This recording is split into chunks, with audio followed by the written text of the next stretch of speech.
I need a wife in 3 weeks, or I lose everything. The billionaire's voice cracked as he stood in the tiny matchmaking office, desperation bleeding through his expensive suit. Outside, Manhattan glittered with Christmas lights, but Adrian Keller's empire was crumbling. One impossible choice: marry a stranger to save his company, or watch 30,000 employees lose their jobs. The woman across the desk, Clara, with her worn cardigan and skeptical eyes, should have laughed him out. Instead, she said something that changed everything. I don't do fake marriages, but I'll help you find something real. If you want to see whether a broke matchmaker can save a broken billionaire, stay until the end. Hit like and drop your city in the comments. I want to see how far this story travels. The coffee had gone cold an hour ago. Adrian Keller stared at it anyway, watching the oily film congeal on the surface while his attorney droned through page 47 of the merger contract. The conference room smelled like leather and desperation, which was fitting because Adrian was running out of both time and options. And Clause 18 subsection D clearly states that any principal stakeholder must demonstrate stable personal circumstances prior to— Say it in English, Morrison. His attorney looked up, startled. Richard Morrison had worked for the Keller family for 23 years and still flinched when Adrian used that tone. They want proof you're settled, married, or at minimum, engaged. Morrison cleared his throat. The Hong Kong partners are traditional. They've made it clear they won't sign unless— What? Unless I have a wife. Adrian pushed the coffee cup away, watching it leave a wet ring on the mahogany table. Because a man who can negotiate a $2.3 billion merger obviously can't be trusted unless he's got someone to cook his dinner. It's not about trust, Adrian. It's about optics. Family values. The Lee family patriarch believes— I don't give a damn what he believes. But that was a lie, and they both knew it. Adrian gave a lot of damns, actually. 30,000 damns to be precise, one for each employee whose job depended on this merger going through. When's the deadline? Morrison hesitated. They want an announcement at the Christmas gala, 3 weeks. Jesus Christ. Your father thinks— My father can go— Adrian stopped himself, pinching the bridge of his nose. What does Charles want? He's already compiled a list of suitable candidates. Women from appropriate families who understand the arrangement. Morrison slid a thin folder across the table. He suggests you review these profiles and make a selection by— Adrian stood up so fast his chair rolled backward and hit the window with a thud. 52 floors below, New York sprawled in its usual chaos, cabs honking, people rushing, everyone going somewhere that mattered. He used to be one of them. Now he spent his days in glass boxes making decisions that kept him awake at night. Tell my father I'll handle it. Adrian, I don't think you understand the urgency. I understand perfectly. He grabbed his coat from the back of the chair. I understand that everyone wants me married off like a prize racehorse so they can check a box on their paperwork. I understand that my personal life is apparently corporate strategy now. What I don't understand is why everyone thinks I'm incapable of solving my own problems. Morrison opened his mouth, closed it, then tried again. Your father is concerned. After Elizabeth— Don't. The word came out sharp enough to cut. Don't bring her into this. I'm sorry, I just meant— 3 years is a long time to— I said don't. The silence that followed was thick and uncomfortable. Outside, someone's phone was ringing in another office. Life continuing, oblivious. Finally, Morrison gathered his papers with careful precision. The gala is December 21st. If you don't announce an engagement that night, the Lee family will walk. And if they walk, the merger collapses. And if the merger collapses, 30,000 people lose their jobs. I know. I've done the math. Adrian's jaw tightened. I'll be there, with a fiancé. Satisfied? Your father will want to approve. My father can read about it in the Wall Street Journal like everyone else. He left before Morrison could argue, taking the private elevator down to the parking garage where his driver was waiting. The December air hit him like a slap when he stepped outside, cold and sharp, carrying the smell of roasted nuts from a street vendor and exhaust from the idling town car. Home, Mr. Keller? No. Adrian climbed in, pulling the door shut against the noise. Just drive. Anywhere. Marcus, who'd been driving him for 6 years and knew when to ask questions and when to stay quiet, simply nodded and pulled into traffic. They drove south through the evening rush, past store windows already decorated for Christmas, past couples walking hand in hand with shopping bags, past all the ordinary happiness that seemed to exist in a different dimension from Adrian's life. His phone buzzed approximately every 45 seconds. His father calling, probably. Or his assistant, or Morrison with yet another clause that needed reviewing. He ignored all of it. Somewhere around Union Square, Marcus made a turn Adrian didn't recognize. The buildings got shorter, the streets narrower. Brooklyn, maybe? Adrian had stopped paying attention to geography years ago. One part of New York was the same as another when you mostly saw it through tinted car windows. "Sir, there's something—" Marcus cleared his throat. "My wife used to talk about a place, when we were having troubles, before we sorted things out. A matchmaker. Old-fashioned kind of thing." Adrian looked up from his phone. "I'm not having troubles, Marcus. I'm having a corporate crisis." "Yes, sir. But you need a wife, don't you? And this woman, she's supposed to be different, not like those dating services. She actually talks to people, listens. My wife swears by her." "Your wife is happily married. To you." "Wasn't always happy, sir. That's why she went." Marcus met his eyes in the rearview mirror. "It's just a suggestion. We're only a few blocks away." Adrian should have said no. Should have told Marcus to turn around and take him back to the penthouse, where his daughter was probably already asleep, watched over by the latest in a long string of nannies who never quite fit. Should have gone home and looked through his father's folder of acceptable candidates, women with the right pedigree and the right connections who would smile for the cameras and never ask what he was thinking at 2 in the morning. Instead, he heard himself say, "What's the address?" "Busag." The brownstone was squeezed between a dry cleaner and a bodega, the kind of building you'd walk past 100 times without noticing. The windows on the ground floor were lit with warm yellow light, and a small brass plaque beside the door read, "Moretti Matchmaking, established 1987. "This is it?" Adrian stared at the building, which looked about as corporate as a bakery. "My wife says the best things are always where you don't expect them." Marcus pulled up to the curb. "Should I wait?" Adrian checked his watch. 7:45. He had a meeting at 9 tomorrow morning, a conference call at 6 a.m., and approximately 18 years' worth of skepticism about anything involving the word matchmaking. "Give me 20 minutes. If I'm not out by then, I've probably been murdered, and you should call the police." Marcus actually smiled at that. "Yes, sir." The door wasn't locked. Adrian pushed it open and stepped into a small reception area that smelled like old books and lavender. The walls were covered in photographs, couples mostly. Wedding photos, anniversary parties, families. Decades of them, judging by the progression from black and white to Polaroid to digital prints. "Hello?" His voice echoed in the quiet. "Just a minute." The voice came from somewhere in the back, female and slightly frazzled. Hold on. Sorry, I'll be right there." There was a crash, followed by what sounded like muttered cursing in Italian. Then footsteps, and a woman emerged from the back room carrying a stack of files that looked about ready to topple. She wasn't what he expected. For one thing, she was younger, maybe 30, with dark hair pulled back in a messy bun and reading glasses sliding down her nose. She wore jeans and an oversized cardigan with a coffee stain on the sleeve, and when she saw him standing there in his $3,000 suit, she actually froze mid-step. "Oh, hi.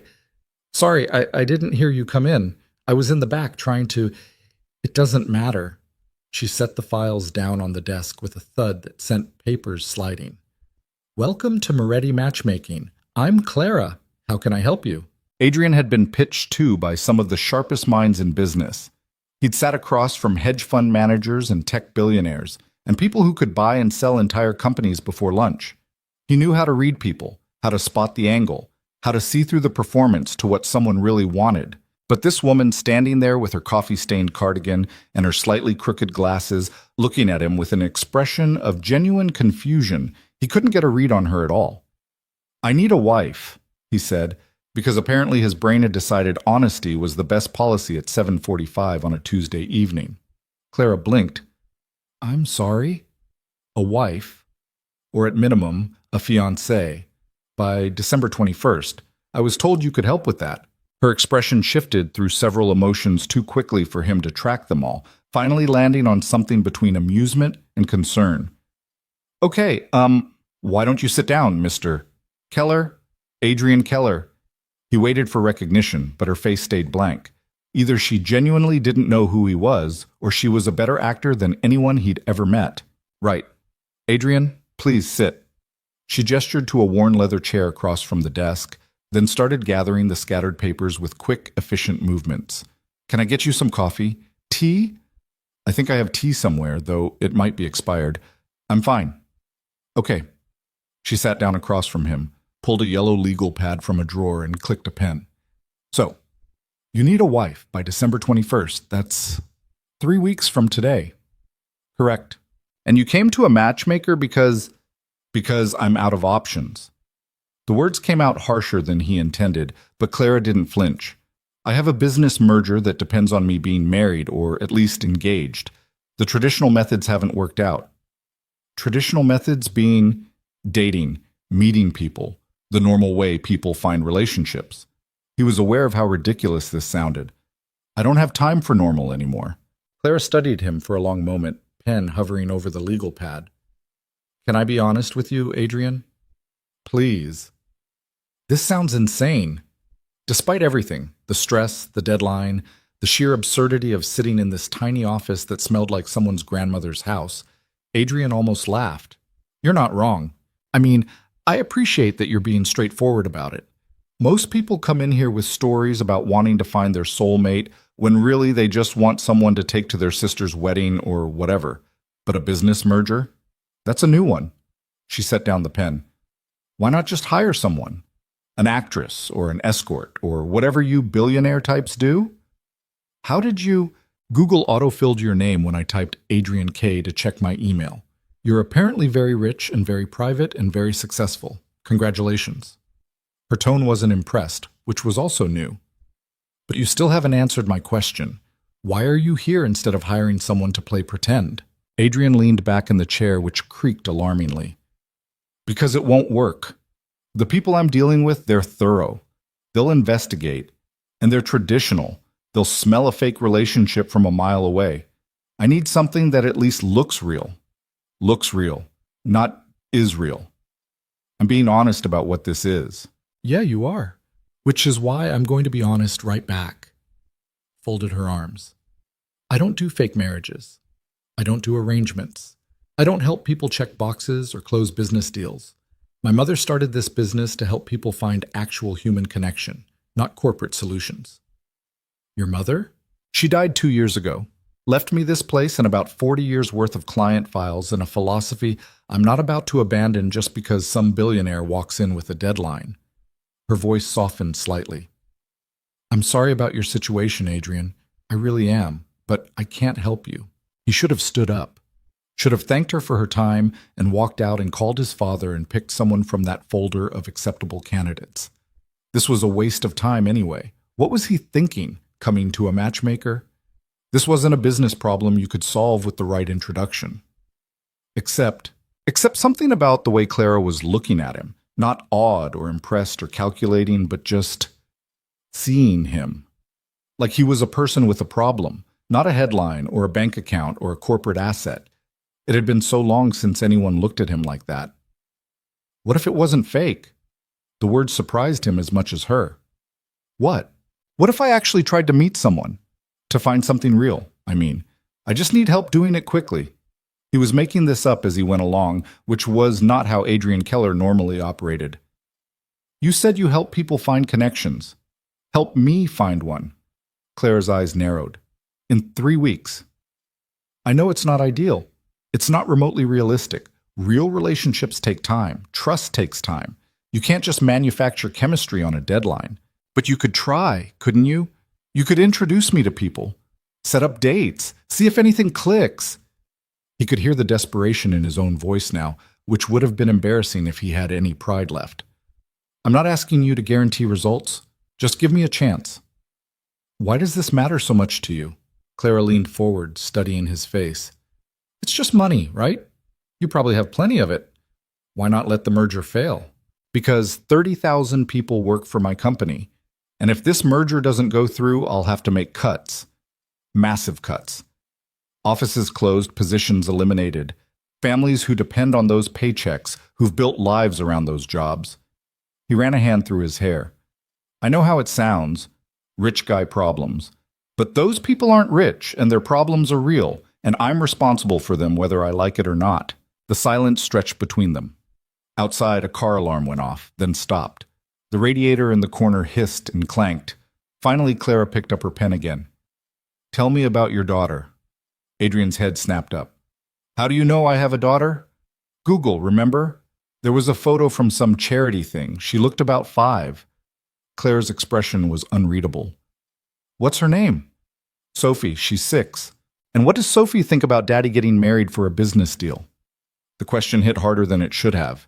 She doesn't know, she's 6. She thinks I'm just very busy with work. Right. Clara tapped the pen against the legal pad, a rapid rhythm that suggested she was thinking. Okay, here's what I'm willing to do. I'll introduce you to 7 women, real women, not paid actors or whatever you were planning. You'll go on actual dates with them, have actual conversations, see if anything genuine develops. 7 seems arbitrary. It's my lucky number, take it or leave it. She met his eyes. But here's the deal, Adrian, you have to actually try. No going through the motions, no treating this like a business meeting. You have to show up as yourself, not as billionaire Adrian Keller who needs to close a merger. Can you do that? Could he? Adrian wasn't even sure who he was anymore when he wasn't being billionaire Adrian Keller. That version of himself had been running the show for so long, he'd forgotten what was underneath. I can try, he said finally. Not good enough. Yes or no? He thought about Sophie, asleep in the penthouse with whatever nanny was on duty tonight. Thought about the 30,000 employees whose names he didn't know, but whose livelihoods he signed off on every quarter. Thought about his father's folder of acceptable candidates and what his life would look like if he just picked one and went through with it. Then he thought about the way Clara was looking at him right now, like she could see through all of it to whatever was left underneath. Yes, he said. I'll actually try. Clara studied him for another long moment, then nodded. Okay, first date is Thursday night. I'll text you the details tomorrow. You don't have my number.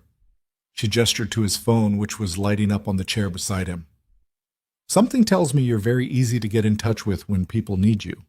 Fair point. Adrian stood up and Clara stood too, shorter than he'd expected. The top of her head barely came to his shoulder. Thank you, he said, and meant it. Don't thank me yet. You might end up hating every single one of them. She walked him to the door, flipping off lights as they went. And Adrian? If you hurt any of these women because you're trying to solve a corporate problem, I will personally ensure everyone in New York knows exactly what kind of man you are. Clear? Crystal. Good. She opened the door, letting in the cold December air. Now go home to your daughter. Tell her a bedtime story or something. Be a person instead of a billionaire for 5 minutes. He wanted to tell her that he tried to do that every day and failed. That being a person felt harder than running a billion-dollar company. That some nights he stood in Sophie's doorway watching her sleep and wondering how he'd ended up so completely alone. Instead, he just said, I'll see you Thursday. You'll see whoever I set you up with Thursday. You won't see me. Clara pulled her cardigan tighter against the wind. I'm the matchmaker, not the match. Don't forget that. But as Adrian walked back to the car where Marcus was waiting, he found himself wondering if maybe Clara Moretti had that exactly backward. The penthouse was dark when he got home. Adrian let himself in quietly, setting his keys in the bowl by the door with barely a sound.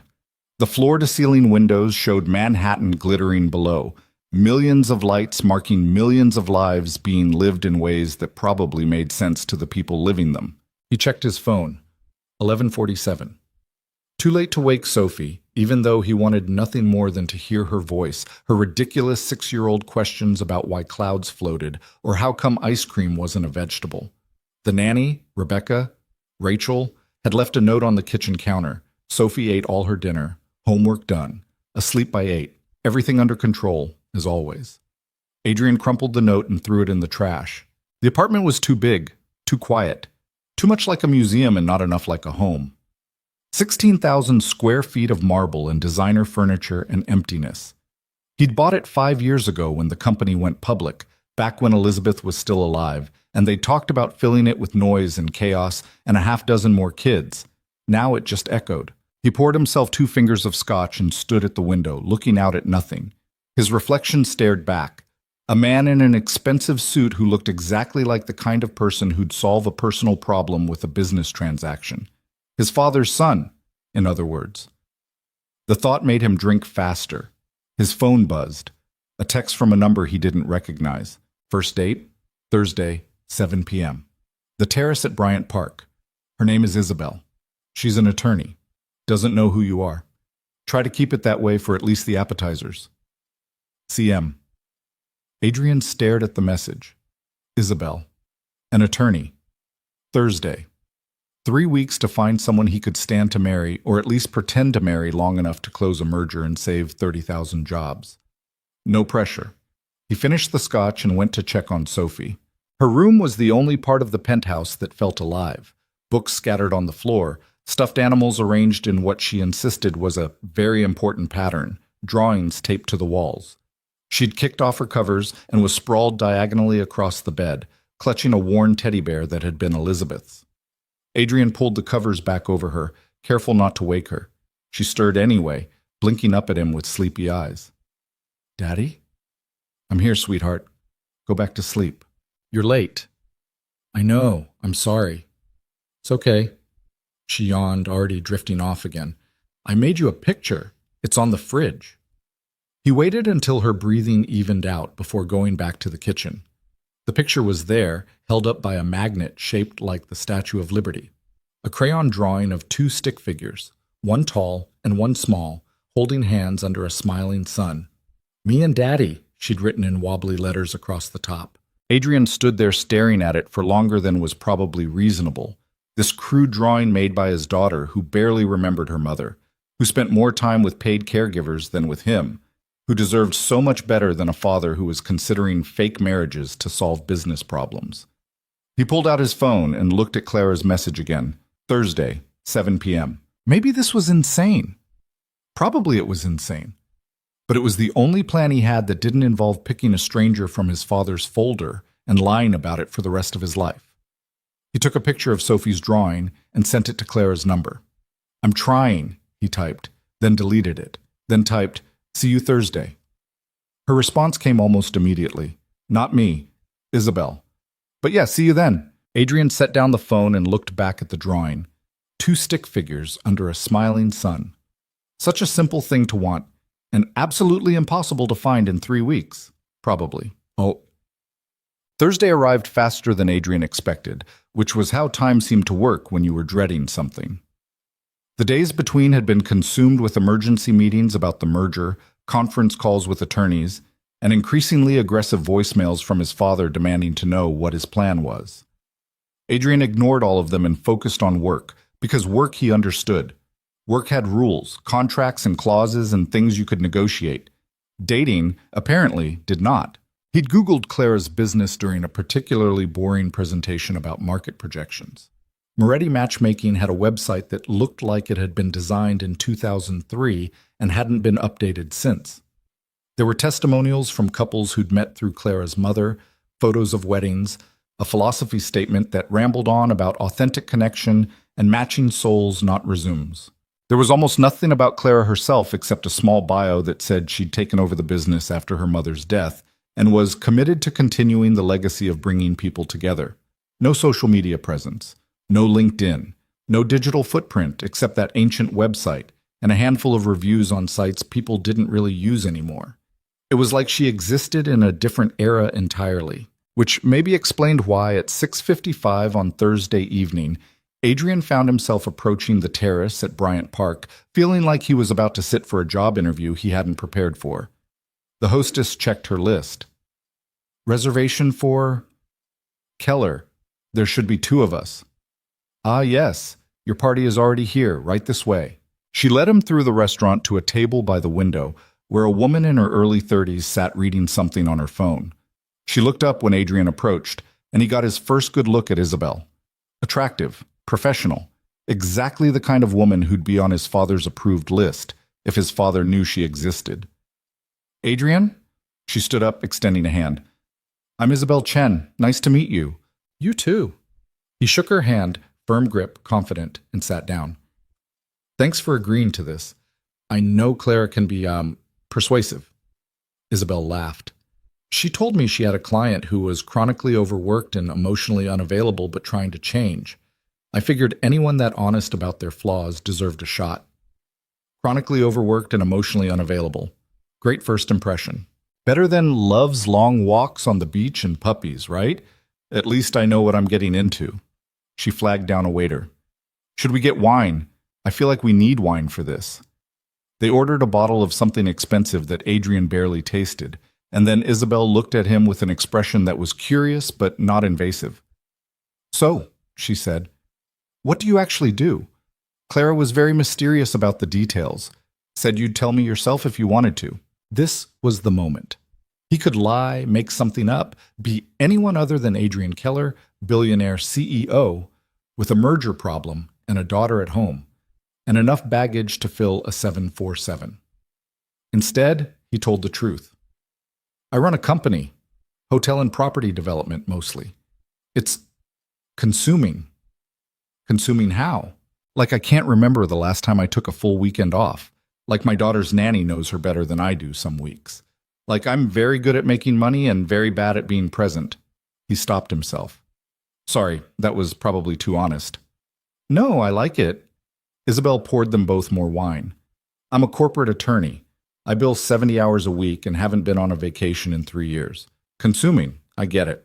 The conversation flowed easier after that.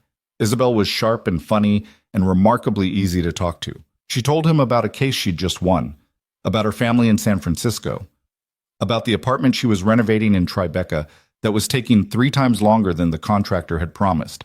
Adrian told her about Sophie, about how she'd recently decided she wanted to be a dinosaur scientist when she grew up, about the chaos of trying to raise a kid in Manhattan when you barely had time to breathe.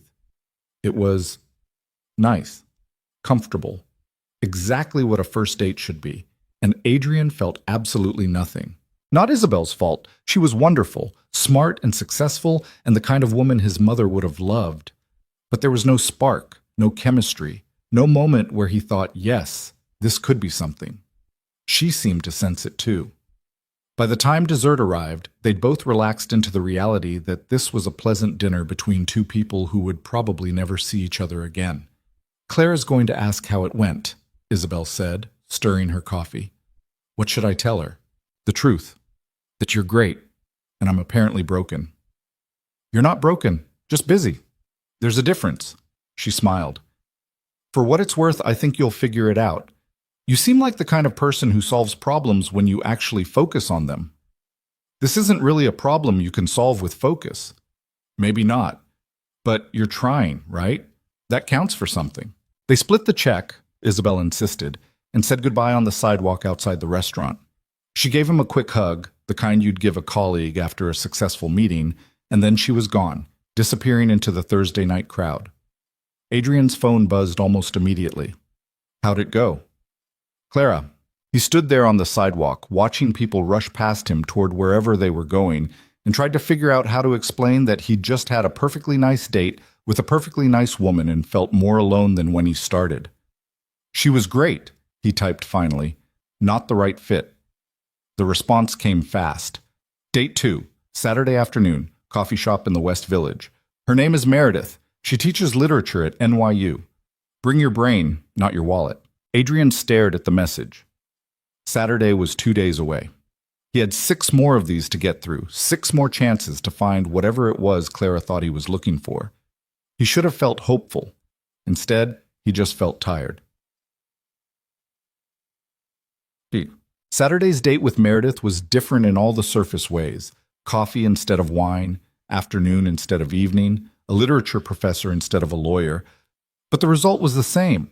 Nice conversation, no connection, polite goodbye. Sunday he took Sophie to the park because he'd promised her, and he was trying to be better about keeping promises. She ran around collecting leaves and inventing elaborate stories about them being magic forest treasure while Adrian sat on a bench answering emails. Daddy, you're not watching. He looked up. I'm watching, sweetheart. No, you're not. You're looking at your phone. I can do both. She put her hands on her hips, Elizabeth's gesture, so perfectly mimicked it made his chest ache. That's not how watching works. So he put the phone away and actually watched. Watched her climb the slide ladder with careful determination. Watched her make friends with another kid in approximately 30 seconds. Watched her be 6 years old in a way that was already slipping past him too fast. When they got home, there was a message from Clara. Date 3. Monday night. Wine bar in Soho. Victoria. Investment banker. Try not to talk about work the whole time. Monday came. Victoria was impressive and intimidating and made it clear within the first 10 minutes that she had no interest in dating someone with a kid. They finished their wine in professional silence and parted ways. Tuesday. Adrian had to fly to Chicago for meetings.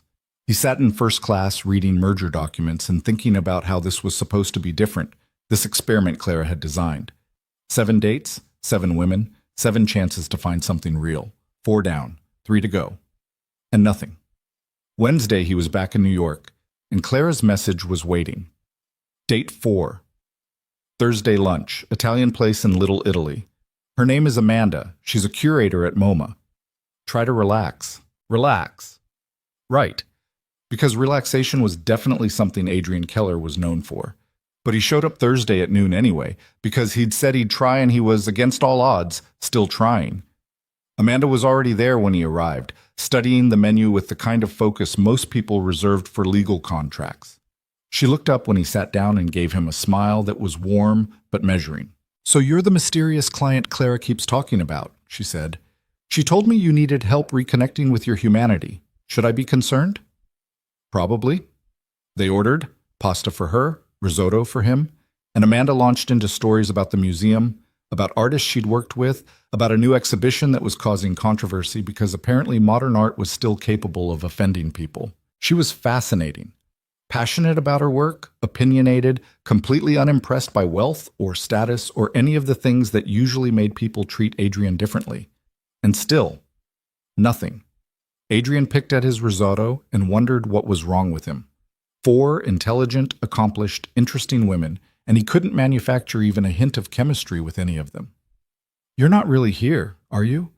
Amanda said it without judgment, just observation. "I'm sorry, I'm trying to be present. It's fine. Clara warned me you might be like this." She sipped her wine. "Can I ask you something? Why are you doing this? The matchmaking thing. You don't seem like the type who needs help meeting people." Adrian set down his fork. "It's complicated. That's what people say when they don't want to explain." "Fair enough." He took a breath. "I need to get married. For business reasons. By the end of the month. And I wanted it to be real, or at least real-ish, instead of completely transactional, so I asked Clara to help." Amanda's eyebrows went up. "By the end of the month. That's ambitious. That's one word for it. And you thought speed dating through Clara's client list would lead to true love?" When she put it like that, it sounded even more insane than it was. "I thought it was worth a shot." "Huh." Amanda considered this, twirling pasta on her fork. "You know what your problem is? I have a feeling you're about to tell me. You're looking for a solution instead of a person. That's why nothing's clicking.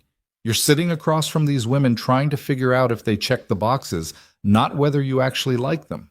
She pointed her fork at him. "Clara's trying to help you find something real, but you're still treating it like a business deal." The words hit harder than they should have, mainly because they were true. "I don't know how else to approach it," Adrian admitted. "I've been thinking like a businessman for so long I'm not sure I remember how to think like anything else." "Then maybe that's what you need to figure out first, before you try to find someone to marry you." Amanda finished her wine and signaled for the check. "Look, you seem like a decent guy in a complicated situation, but until you actually want a relationship instead of a merger, you're wasting everyone's time, including your own." They parted ways outside the restaurant with a handshake and mutual understanding that this was going nowhere. As Adrian watched her disappear into the lunch crowd, he pulled out his phone and stared at it for a long moment. Then he called Clara. She answered on the 3rd ring. "How was Amanda?" "She was great. Like all of them have been great." "That's not the problem." "Then what is?" "Can I buy you a coffee? I think we need to talk." There was a pause. I thought I made it clear I'm not one of the dates. I know, I'm not asking you on a date. I'm asking for help. There's a difference. Adrian started walking, not sure where he was going, but needing to move. Please. Another pause, longer this time. Then, there's a coffee shop 2 blocks from my office. Pete's. I'll be there in 20 minutes. But Adrian? Yeah? This doesn't change anything. I'm still just the matchmaker. I know, he said. But he wasn't entirely sure either of them believed it anymore. Pete's Coffee looked like every other independent coffee shop in Manhattan. Exposed brick, mismatched furniture, the kind of aggressively quirky decor that was supposed to feel authentic, but mostly just felt trying too hard. Adrian got there first and claimed a table in the back corner, away from the window where someone might recognize him. He was on his second espresso when Clara walked in. She looked different than she had in her office. Less frazzled, maybe. She'd traded the coffee-stained cardigan for a peacoat that had seen better days, and her hair was down instead of pulled back. She spotted him immediately and wove through the tables with the kind of efficient movement that suggested she spent a lot of time navigating crowded spaces. "You look terrible," she said by way of greeting. "Hello to you too. I'm serious. When's the last time you slept?" She sat down across from him, unwinding a scarf that might have been hand-knitted. "Let me guess. You've been up since 4 doing merger stuff." "5, actually. And how did you have that look? My father used to get it when tax season hit, like you're running on caffeine and spite." She flagged down a barista. "Can I get a latte? Thanks." Then back to Adrian. "So, what's the emergency?" He'd been rehearsing what to say on the walk over, trying to find the right words to explain that he was failing at something that shouldn't even be this hard. But now, sitting across from Clara in this overcrowded coffee shop with terrible jazz playing too loud in the background, all those rehearsed words evaporated. "I think Amanda might have been right," he said instead. "About what? About me treating this like a business deal instead of actually trying to meet someone." He ran a hand through his hair, a nervous habit he'd never managed to break. 4 dates, Clara, 4 intelligent, interesting women, and I felt nothing. Not their fault, they were all great. But I sat there making mental checklists instead of actually being present, and I don't know how to stop. Clara's latte arrived. She wrapped both hands around it like she was cold, even though the coffee shop was overheated. What kind of checklists? Stupid things. Whether they'd fit into my world, whether they'd be okay with the travel schedule, the weird hours, the media attention, whether Sophie would like them, whether my father would approve, or whether the Hong Kong partners would find them acceptable, or... He stopped himself. "See? I'm doing it right now, treating people like variables in an equation. That's not necessarily wrong," Clara said carefully. "Those things matter. Compatibility matters. But yeah, you're skipping a pretty important step. Which is actually giving a damn." She took a sip of her latte, made a face that suggested it was too hot. "You're so focused on the outcome that you're not paying attention to the process. You're not asking yourself if you enjoy talking to these women, if they make you laugh, or think differently, or feel something you haven't felt in a while. You're just checking boxes." Adrian slumped back in his chair. "I don't know if I remember how to do anything else. When's the last time you went on a real date? Before all this?" The question shouldn't have been hard to answer, but Adrian found himself reaching back through years of fundraisers and business dinners and obligatory +1 situations, trying to find something that qualified as real. "Before Elizabeth died," he said finally. "So, 3 years." Clara's expression softened. "Clara didn't mention you were widowed." "You're Clara. You know what I mean, the files. My mother's notes." She set down the latte. "I'm sorry. That must have been incredibly hard." "It was a long time ago." The lie came automatically, even though 3 years felt like both yesterday and a lifetime ago simultaneously. "Grief doesn't work on a timeline, Adrian." "No, but business deals do. And right now I've got 2.5 weeks to figure this out, or 30,000 people lose their jobs." He heard the edge in his own voice and tried to soften it. "I'm not looking for therapy. I'm looking for practical solutions." Except there isn't a practical solution to finding a real connection. That's kind of the whole point. Clara pulled out her phone, scrolled through something. "You've got 3 dates left. Candidates 5, 6, and 7. I can schedule them, you can go through the motions, and maybe something clicks. Or? She looked up from her phone, and Adrian couldn't read her expression at all. Or we try something different. Different how? I don't know yet. Let me think about it. She started to stand up, then paused. Can I ask you something? And I need you to be honest. Okay. If the merger wasn't at stake, if you didn't have this deadline hanging over you, would you even be doing this? Looking for someone, I mean. The honest answer was probably no. The honest answer was that Adrian had gotten comfortable with loneliness, had built his life around it, had convinced himself that being alone was easier than risking the kind of loss he'd felt when Elizabeth died. But that answer felt too raw to say out loud in a coffee shop on a Thursday afternoon. I don't know, he said instead. Clara nodded like she'd expected that. That's the problem we actually need to solve, not the merger. You. I hired you to help me find a wife, not fix my emotional baggage. Yeah, well, turns out those two things are pretty connected. Weird how that works. She pulled her coat back on. I'll call you later, maybe tomorrow. Don't schedule anything for Saturday afternoon. Why not? Because I'm going to need you to trust me. She wrapped the scarf around her neck. Can you do that? Adrian thought about the last time he'd really trusted anyone with anything that mattered. Thought about how that had worked out. Thought about how he didn't have a lot of other options at this point. Yeah, he said. I can do that. Clara studied his face for a moment, then nodded once and left without saying goodbye. Adrian watched her go, this woman in her worn peacoat who somehow saw through every defense he'd spent years building and wondered what exactly he'd just agreed to. His phone buzzed, a text from his father. Lunch tomorrow. The club. Don't be late. Adrian deleted it without responding. Charles Keller didn't do casual lunch. Every meal was a production. Every conversation had an agenda. Every moment was an opportunity to remind everyone in the room exactly who held the power. So when Adrian arrived at the Metropolitan Club the next day, he wasn't surprised to find his father already seated at their usual table, a scotch in front of him despite it being barely noon. You're late, Charles said without looking up from his phone. By 3 minutes. Punctuality is respect. I taught you that. Adrian sat down and ordered water from a hovering waiter. What did you want to talk about? The merger. What else? Charles finally looked at him, and Adrian saw the calculation in his eyes. The same look he'd been seeing his whole life whenever his father was about to corner him into something. Morrison tells me you're handling the engagement situation yourself. That's right. Care to elaborate? Not particularly. Charles's jaw tightened. This isn't a game, Adrian. The Lee family expects an announcement at the gala. That's 2 weeks from now. I need to know you have a plan. I have a plan. Which is? I'll announce an engagement at the gala. Adrian kept his voice level, refusing to rise to the bait. That's what you wanted, isn't it? I wanted you to choose someone appropriate. Someone who understands our world. Someone who can handle the scrutiny that comes with the Keller name.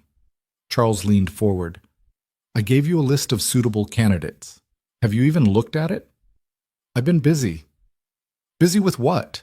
Morrison says you've been disappearing every few nights. Mysterious dinners, unexplained absences. His father's eyes narrowed. What exactly are you up to? Adrian could have told him the truth.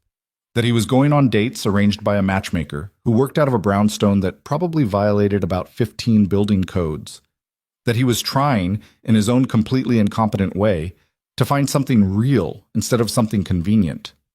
That for the first time in 3 years, he was actually attempting to move forward instead of just going through the motions. Instead, he said, I'm handling it. That's all you need to know. That's not good enough. It's going to have to be. The silence that fell between them was familiar. The same weighted quiet that had defined their relationship for as long as Adrian could remember. His father expecting obedience, Adrian refusing to give it, both of them locked in a pattern neither knew how to break. Your mother would be disappointed, Charles said finally, playing the card he always played when nothing else worked. Don't. Adrian's voice came out harder than he intended. Don't bring Mom into this. She had standards. She understood what it meant to be a Keller. She would have expected you to make a choice that honored the family, not chase after whatever. Mom died when I was 19. You don't get to speak for her. Adrian stood up, throwing his napkin on the table. I said I'd handle it, and I will. But I'm done taking orders from you on who I should marry. Adrian. I'll see you at the gala. He left before his father could respond. ignoring the stares from other diners who'd probably heard more than they should have. Outside, the December cold hit him like a physical thing, sharp enough to hurt. His phone rang before he'd made it halfway down the block. Clara. "Hey," he answered, still walking, needing to move. "Bad time?" "Just had lunch with my father, so yes, bad time. What's up?" "Saturday afternoon. I need you to meet me at my office at 2. Her voice was brisk, businesslike. "Wear something comfortable. We're taking a field trip." "A field trip where?" "It's a surprise. Do you trust me or not?" Adrian thought about his father's face across the table. The same conversation they'd been having for years. The same expectations and disappointments running on an endless loop. Thought about 4 failed dates and 2.5 weeks, and the growing certainty that he was going to spectacularly fail at this whole thing. "Yeah," he said. "I trust you." "Good. 2 o'clock. Don't be late." She hung up before he could ask any more questions. Adrian stood there on the sidewalk, people flowing around him like water around a stone, and wondered what he was getting himself into. Saturday arrived cold and bright, the kind of December day that made Manhattan look almost magical if you ignored the slush and the traffic and the general chaos. Adrian spent the morning with Sophie at a pottery painting place she'd been begging to try, watching her create what she insisted was a beautiful bowl, but looked more like a lumpy disaster. "It's perfect," he told her, "because that's what you told 6-year-olds about their art." "You're just saying that." "I'm serious. Very abstract. Very modern." She squinted at him. "You don't know what abstract means." "How dare you? I know exactly what abstract means." "Then what does it mean?" He was saved from having to answer by his phone alarm, reminding him he had 20 minutes to get to Clara's office. Sophie pouted when he told her they had to go, but the nanny, Jennifer, he'd finally learned her name, was waiting at the penthouse to take over. "Where are you going?" Sophie asked as he kissed the top of her head goodbye. "I have to meet someone for work." "You're always meeting someone for work." The accusation stung more than it should have. "I know, sweetheart, but this is important." "More important than me?" Adrian crouched down to her level, taking her paint-stained hands in his. "Nothing is more important than you. You know that, right?" She shrugged, not meeting his eyes. "Jennifer says you're very busy saving the company." "Jennifer talks too much." He tilted Sophie's chin up gently. "Hey, look at me. Yes, I'm busy. Yes, I have to work a lot.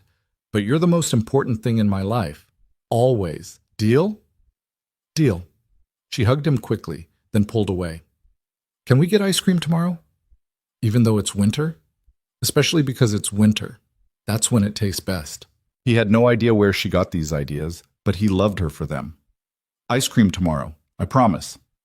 The cab ride to Clara's office took longer than it should have because of Saturday traffic, and Adrian spent it answering emails and trying not to think about what field trip might mean. When he finally arrived, Clara was waiting outside the brownstone, wearing jeans and boots and a jacket that actually looked warm instead of fashionable. "You made it," she said. "I was starting to think you'd bail. I said I'd be here."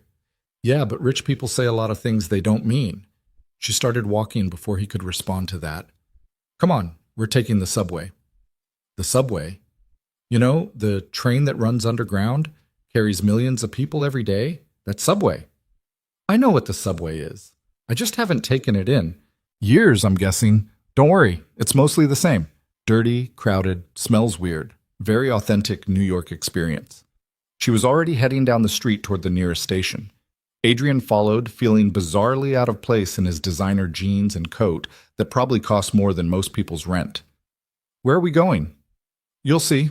The subway was exactly as Clara described, dirty, crowded, smelling like a combination of hot metal and human desperation. Adrian couldn't remember the last time he'd been packed into a train car with this many people, all of them living their lives in close proximity, an accidental intimacy that felt almost aggressive. Clara, meanwhile, seemed completely comfortable. She held on to the pole with practiced ease, swaying with the movement of the train, occasionally checking her phone. A woman next to her was reading a romance novel with an embarrassingly shirtless man on the cover. 2 teenagers across the way were arguing about basketball. An old man at the end of the car was singing softly to himself. This is your world, isn't it? Adrian said, keeping his voice low. Clara looked up from her phone. What? This. Real people living real lives, not boardrooms and penthouses and private cars. It's just the subway, Adrian. Don't romanticize it. But she was smiling a little. Although, yeah, I guess this is more my speed than whatever you're used to. They got off at West 4th Street and emerged into the village, which was packed with Saturday shoppers and tourists and NYU students who all seemed incredibly young. Clara led him through a maze of streets until they stopped in front of a small storefront with a hand-painted sign that read Books and Brew. A bookstore? Adrian looked at her. Not just a bookstore, the bookstore. My favorite place in the city. She pushed open the door, and the smell hit him immediately. Old paper and coffee and something vanilla, maybe candles. Come on! Inside was cramped and chaotic, books stacked on every available surface in a system that probably made sense only to whoever worked there. There was a coffee counter in the back, a few mismatched armchairs scattered around, and absolutely no regard for modern retail design principles. It was also completely packed. Clara! A man behind the coffee counter waved. Haven't seen you in weeks. Been busy, Marco. The usual? You got it. He started making what was apparently Clara's usual order, then noticed Adrian. Who's your friend? This is Adrian. He's a project. Clara was already moving deeper into the store, running her fingers along spines like she was greeting old friends. Adrian, this is Marco. He makes the best cappuccino in New York and has terrible taste in music. My taste in music has evolved, Marco called after her. You just don't appreciate real jazz. Clara ignored him, pulling a book off a shelf and flipping through it. Adrian stood there feeling completely out of his element, which he suspected was exactly the point. Why are we here? He asked when he caught up to her in the fiction section. Because this is my reset button. When I need to remember why I do what I do, I come here, read for a while, drink overpriced coffee, talk to Marco about books I'll never have time to finish. She shelved the book she'd been looking at and grabbed another one. You need a reset button. I have a reset button. It's called Scotch. That's not a reset button. That's avoidance. She handed him the book, something literary with a cover that was all muted colors and sophisticated font. When's the last time you read something that wasn't a merger document or a bedtime story for Sophie? Adrian looked at the book in his hands. The cover copy mentioned something about a man rebuilding his life after loss. Subtle, Clara. Real subtle. I don't have time to read. Everyone says that. It's never actually true. She grabbed her coffee from Marco, some complicated-looking thing with foam art on top, and settled into one of the armchairs. Sit. Read. Practice being a person instead of a CEO for 20 minutes. This is your big plan? Bringing me to a bookstore? Part of it, yeah. She opened her own book, clearly done explaining herself. Adrian stood there for a moment, aware of how ridiculous this was, how he should be back at the office working on the 100 things that needed his attention. But Clara had already gone back to reading, completely unconcerned with his internal debate, and something about her certainty made him sit down in the chair across from her. He opened the book. The first chapter was about a man whose wife had died. Of course it was. Adrian almost closed it immediately, but then he kept reading, and the words pulled him in despite himself. The way the author described grief, not as this tragic, overwhelming thing, but as a quiet, constant companion, something you learn to carry, felt uncomfortably familiar. He was 3 chapters in when Clara spoke. Better? Adrian looked up, disoriented. The coffee shop had gotten more crowded, the noise level rising. His coffee, Marco had brought him one without asking, had gone cold. Better than what? Than you were when you got here. You looked like you were about to vibrate out of your skin. Now you look almost relaxed. She marked her place in her book. That's the thing about books. They give you permission to stop performing for a while. I wasn't performing. Adrian? You're always performing? CEO Adrian, dutiful son Adrian, grieving widower Adrian, overwhelmed single dad Adrian. You've got more roles than a Broadway actor. She set her book aside. But here, in a bookstore where nobody knows who you are or cares about your merger, you get to just be Adrian, regular guy reading a book. I'm not a regular guy. Yeah, you are. You just forgot. Clara stood up, stretching. Come on. Part 2 of today's field trip. There's more? Did you think I'd drag you to Brooklyn for just a bookstore visit? Have some faith. They left books and brew and walked for another 10 minutes, Clara leading the way with the confidence of someone who knew these streets like her own home. They ended up at a small park Adrian didn't recognize, just a patch of green with some benches and a view of the water. It was quieter here, away from the main streets. A few people walking dogs, a jogger going past, but mostly empty. Clara sat down on a bench facing the water, and Adrian sat next to her. I used to come here with my mom, she said after a moment. Every Sunday after church, we'd get bagels and sit right here. She'd tell me about the couples she was working with, the ones who were struggling, the ones who were doing great. She never used names, obviously, but she'd talk about the patterns she saw. The things that made relationships work or fall apart. What patterns? Lots of them. But the biggest one? People who were honest about what they actually wanted did better than people who were trying to want the right things. Clara turned to look at him. You're trying to want the right things, Adrian. A wife who fits your world, who won't cause problems, who can handle the pressure. But you're not asking yourself what you actually want. I want to not fail 30,000 people who depend on me. That's not the same thing as wanting a partner, a relationship, someone to come home to. She pulled her knees up to her chest, wrapping her arms around them. My mom used to say that the best matches weren't about compatibility on paper. They were about finding someone you wanted to tell things to, someone who made the boring parts of life less boring, someone who saw the messy real you and stuck around anyway. Adrian thought about Elizabeth, about how she'd known exactly how he took his coffee and which tie he hated and when he needed silence versus when he needed to talk, about how she'd made their tiny first apartment feel like home just by being in it, about how he'd never found that with anyone else because he'd never tried, because trying meant risking losing it again. I'm not sure I know how to do that anymore, he admitted. Yeah, I'm starting to figure that out. Clara was quiet for a moment. Can I tell you something? And you can't get mad. That's not a promising start. I don't think you're going to find what you need in the next 2 weeks. I don't think anyone could. She held up a hand before he could respond. I'm not saying give up on the dates. You've got 3 left, and who knows, maybe one of them clicks. But I think you need to accept that there's no perfect solution here. No magic answer that saves the merger and gives you a real relationship and makes everything work out. So what am I supposed to do? Stop trying to solve it like a business problem. Start making choices based on what you actually want instead of what you think you should want. She turned to face him fully. And maybe, and I know this is crazy, but maybe consider that failing at the merger wouldn't be the end of the world. Your employees would find other jobs. Your father would get over it eventually. Life would go on. Easy for you to say, it's not your responsibility. You're right, it's not. But it's also not your whole identity. You're not just the company, Adrian. You're also a dad and a person and someone who used to have interests beyond quarterly reports. She stood up. I'm not saying abandon everything. I'm saying stop letting it crush you. She started walking, and Adrian followed, his mind churning through everything she'd said. They walked in silence for a while, winding through Brooklyn streets as the afternoon light shifted toward evening. I have one more date scheduled for you, Clara said eventually. Tuesday night. Her name is Rachel. She's a chef. Runs her own restaurant in Queens. Okay? And Thursday, if you're willing, there's someone else. Number 6. What about number 7? Clara stopped walking. I'm still working on number 7. She's complicated. Complicated how? Just trust me. She checked her phone. It's almost 5. You probably need to get back to Sophie.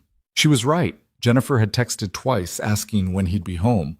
But Adrian found himself not wanting this afternoon to end, this strange break from his regular life where he'd read in a bookstore and sat by the water and talked about things that mattered instead of things that were just urgent. Thank you, he said, for today, for all of this. Don't thank me yet. You might still hate how this turns out. But Clara was smiling. Get home to your daughter, Adrian. Make her dinner. Be present. Practice being a person. You keep saying that. Practice being a person. Because you need the practice. She pulled out her phone to call a car. I'll text you the details about Tuesday. Rachel's restaurant is in Astoria. Take the subway. I have a driver. Adrian? Fine. Subway. I'll take the subway. Clara's car arrived first, some rideshare with a driver who looked barely old enough to have a license. She climbed in, then looked back at him through the open window. "You're doing better than you think," she said, "in case nobody's told you that lately." Then she was gone, the car disappearing into traffic, and Adrian was left standing on a Brooklyn street corner as the December evening settled in cold and clear. He pulled out his phone to call his own car, then stopped. Instead, he found the nearest subway station and took the train home, packed in with everyone else heading back from their Saturday adventures. It took twice as long as a car would have, and his feet hurt by the time he got back to the penthouse. But something about it felt right, felt real. Sophie was building an elaborate fort out of couch cushions when he walked in. "You're home!" She ran over and hugged his legs. "Jennifer said you might be late." "I'm not late. I'm exactly on time." He kissed the top of her head. "What do you want for dinner?" "Can we make pancakes?" "For dinner?" "You said nothing's more important than me. So if I want pancakes for dinner, we should have pancakes for dinner." She deployed 6-year-old logic with devastating effectiveness. "Can't argue with that." Adrian shed his coat. "But you have to help me make them." "Deal." They made a mess of the kitchen, flour everywhere, Sophie insisting on cracking the eggs herself, which resulted in shells in the batter that Adrian had to fish out. The pancakes came out lumpy and irregular and absolutely perfect, and they ate them at the kitchen counter while Sophie told him elaborate stories about the fort she was building. It was the best evening Adrian had had in months. Later, after Sophie was in bed and the kitchen was mostly cleaned and Adrian was sitting alone with the usual stack of documents that needed reviewing, his phone buzzed. A message from Clara. Just a photo. The book he'd been reading at the coffee shop with a note that said, "Marco says you left this. He's holding it for you. You should go back and finish it." Adrian stared at the message for a long moment. Then he replied, "Maybe I will." The 3 dots appeared immediately, then disappeared, then appeared again. Finally, good. Everyone needs a reset button. He set down the phone and looked around the penthouse, at Sophie's drawings on the fridge, at the fortress of couch cushions still standing in the living room, at the life he'd built that was both everything and nothing like what he'd planned. Tuesday, he'd meet Rachel the chef. Thursday, candidate number 6. And then number 7, whoever she was, whatever complicated meant. 3 more chances to find what everyone kept telling him he needed. But sitting there in the quiet penthouse, Adrian found himself thinking less about those dates and more about a bookstore in the village, a bench by the water, and the woman who kept insisting he was more than just his title. The woman who was just the matchmaker who somehow saw him more clearly than anyone had in years. He picked up his phone again, scrolled to Clara's contact, and stopped himself from typing the message that was forming. Because that way led somewhere he wasn't ready to examine yet, somewhere that felt both terrifying and inevitable. Instead, he opened his laptop and tried to focus on work. But for the first time in a long time, the work felt less important than what he was avoiding thinking about. And Adrian Keller, who'd built an empire on always knowing exactly what he wanted and how to get it, had absolutely no idea what to do with that. Tuesday came with freezing rain that turned the streets into a mess of slush and misery. Adrian spent most of the day in back-to-back meetings about the merger, listening to attorneys argue about language and clause after clause while his mind kept drifting to other things. The gala was 10 days away. 10 days to announce an engagement he didn't have to people who'd scrutinize every detail. Morrison cornered him after the last meeting, clutching a folder that Adrian already knew he didn't want to see. "Your father asked me to follow up," Morrison said, not quite meeting Adrian's eyes. "About the announcement. He wants to coordinate with PR, get the messaging right, make sure, tell my father I'm handling it." "Adrian, he's concerned. We all are. The Lee family has made it very clear that if you don't, I know what they've made clear. I was in the same meeting you were." Adrian grabbed his coat. "I have somewhere to be." "It's 7:30 on a Tuesday night." "Your point?" Morrison hesitated, then seemed to make a decision. "Look, I've known you since you were a kid.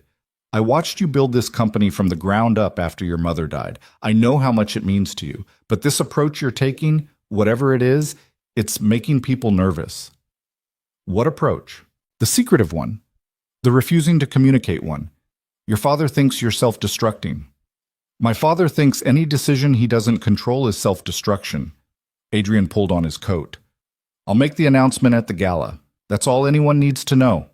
He left before Morrison could argue further, taking the elevator down to the lobby where Marcus was waiting.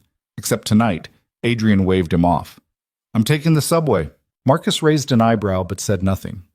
6 years of driving Adrian had apparently taught him when to keep his opinions to himself. The rain had turned to sleet by the time Adrian reached the station, and the platform was crowded with miserable commuters trying to get home. He stood there dripping, watching rats scurry along the tracks, and wondered what the hell he was doing. He could have had Marcus drive him to Queens in comfort, could have shown up dry and warm instead of looking like he'd swum there. But Claire had said to take the subway, and for reasons Adrian didn't want to examine too closely, he found himself following her instructions even when they made no practical sense. The train was packed. Adrian wedged himself between a woman with approximately 17 shopping bags and a guy who smelled like he'd bathed in cologne. Across from him, a mother was trying to wrangle 2 kids who clearly didn't want to be wrangled.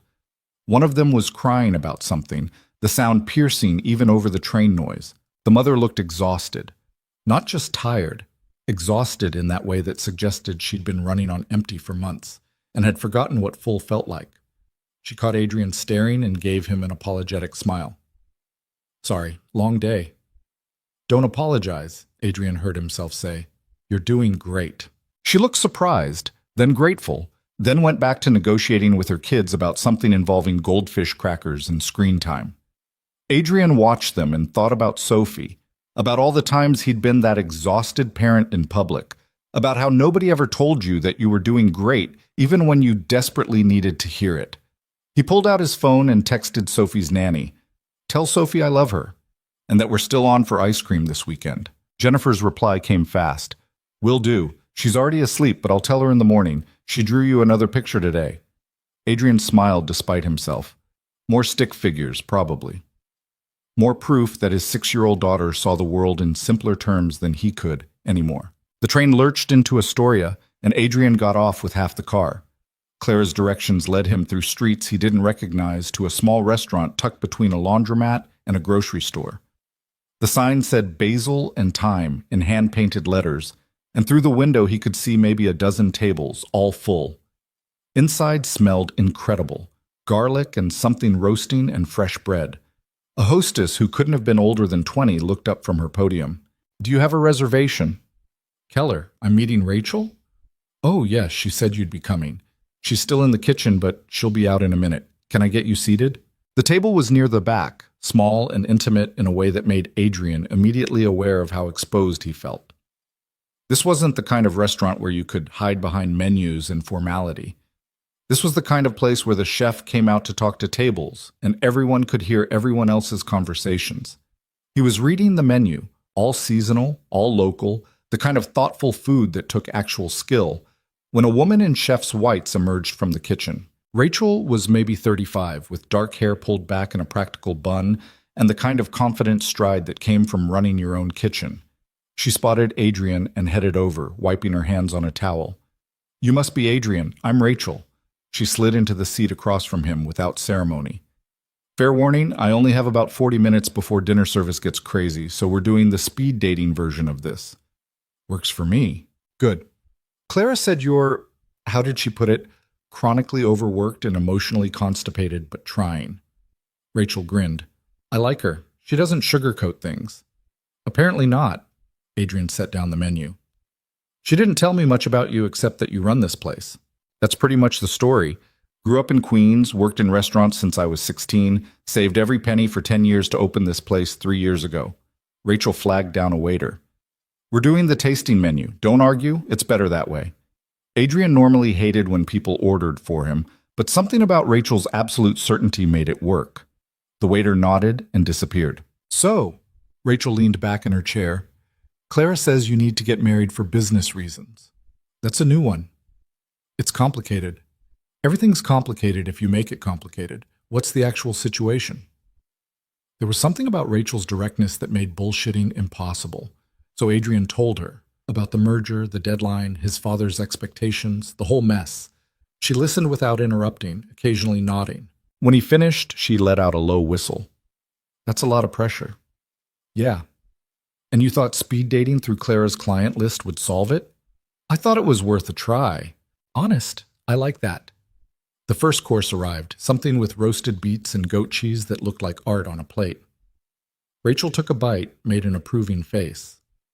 Okay, David nailed it tonight. Anyway, my turn. I'm 36, never married, no kids. I work about 90 hours a week, and I'm not interested in changing that. I love what I do more than I'll probably ever love a person, which makes me terrible relationship material. Then why are you here? Because Clara asked, and she helped my sister find her husband, so I owe her. Also because I was curious what kind of guy shows up to a matchmaker asking for a business marriage. She studied him across the table. You're not what I expected. What did you expect?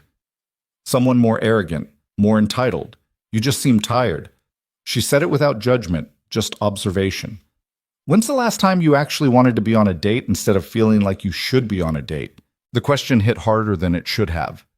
Adrian thought back through the last 4 dates, through years of obligatory +1s and networking dinners disguised as social events, trying to find a moment where he'd actually wanted to be there. I don't remember, he admitted. Yeah, that's what I figured. Rachel finished her beats. Look, you seem like a decent guy in a shitty situation, but here's the thing. I can't be what you need. I'm married to this restaurant. I barely have time to sleep, much less maintain a relationship with someone who's got his own high-pressure career and a kid. We'd be a disaster. I appreciate the honesty. But, she held up a hand, I think you're asking the wrong question. Which is? You're asking, who can I marry to solve this problem? You should be asking, do I even want to solve it this way? Rachel leaned forward. 30,000 jobs is a lot of responsibility. I get it, but it's not your whole life. It's not even your whole identity. You're also a dad, right? Yeah. And what's more important, saving the company or being present for your daughter while she's actually young enough to need you? The second course arrived, some kind of pasta that smelled like heaven. Rachel took a bite, nodded approval. I'm not saying blow up the merger. I'm saying maybe there's a middle ground you're not seeing because you're too close to it. Adrian wanted to argue, to explain all the reasons why there was no middle ground, why it had to be all or nothing. But the words stuck in his throat because somewhere deep down, he knew Rachel was right. They talked for the rest of the dinner, about the restaurant business, about Sophie's dinosaur obsession, about the million small decisions that added up to a life. Rachel was easy to talk to, funny and sharp and completely unimpressed by anything Adrian might have used to try to impress her. When she had to get back to the kitchen, she stood and offered her hand. You're going to figure this out, she said. Maybe not the way you planned, but you'll figure it out. And hey, when you do, bring your daughter here. I make a mac and cheese that'll blow her mind. I'll do that. Good luck, Adrian. I mean it. She squeezed his hand once, then disappeared back into the kitchen, leaving Adrian alone with the check and a head full of thoughts he didn't know what to do with. The subway ride back was quieter, less crowded. Adrian found a seat and pulled out his phone, scrolling through the usual flood of emails and messages. One from his father, marked urgent. One from Morrison, marked urgent. Several from investors, all marked urgent. Everything was always urgent. He ignored all of them and opened his messages with Clara instead. Rachel was great, he typed. Also brutally honest. The reply came fast. That's why I set you up with her. You need brutal honesty. Apparently I need a lot of things. Yeah, how are you holding up? Adrian stared at the question. When was the last time someone had asked him that and actually wanted to know the answer? He started typing several responses, deleted them all, finally settled on, I don't know. Tired. Confused. 10 days to figure out my entire life. You don't have to figure out your entire life. Just the next step. What if I don't know what the next step is? Then you take any step and adjust from there. That's how everyone does it, Adrian. We're all just making it up as we go.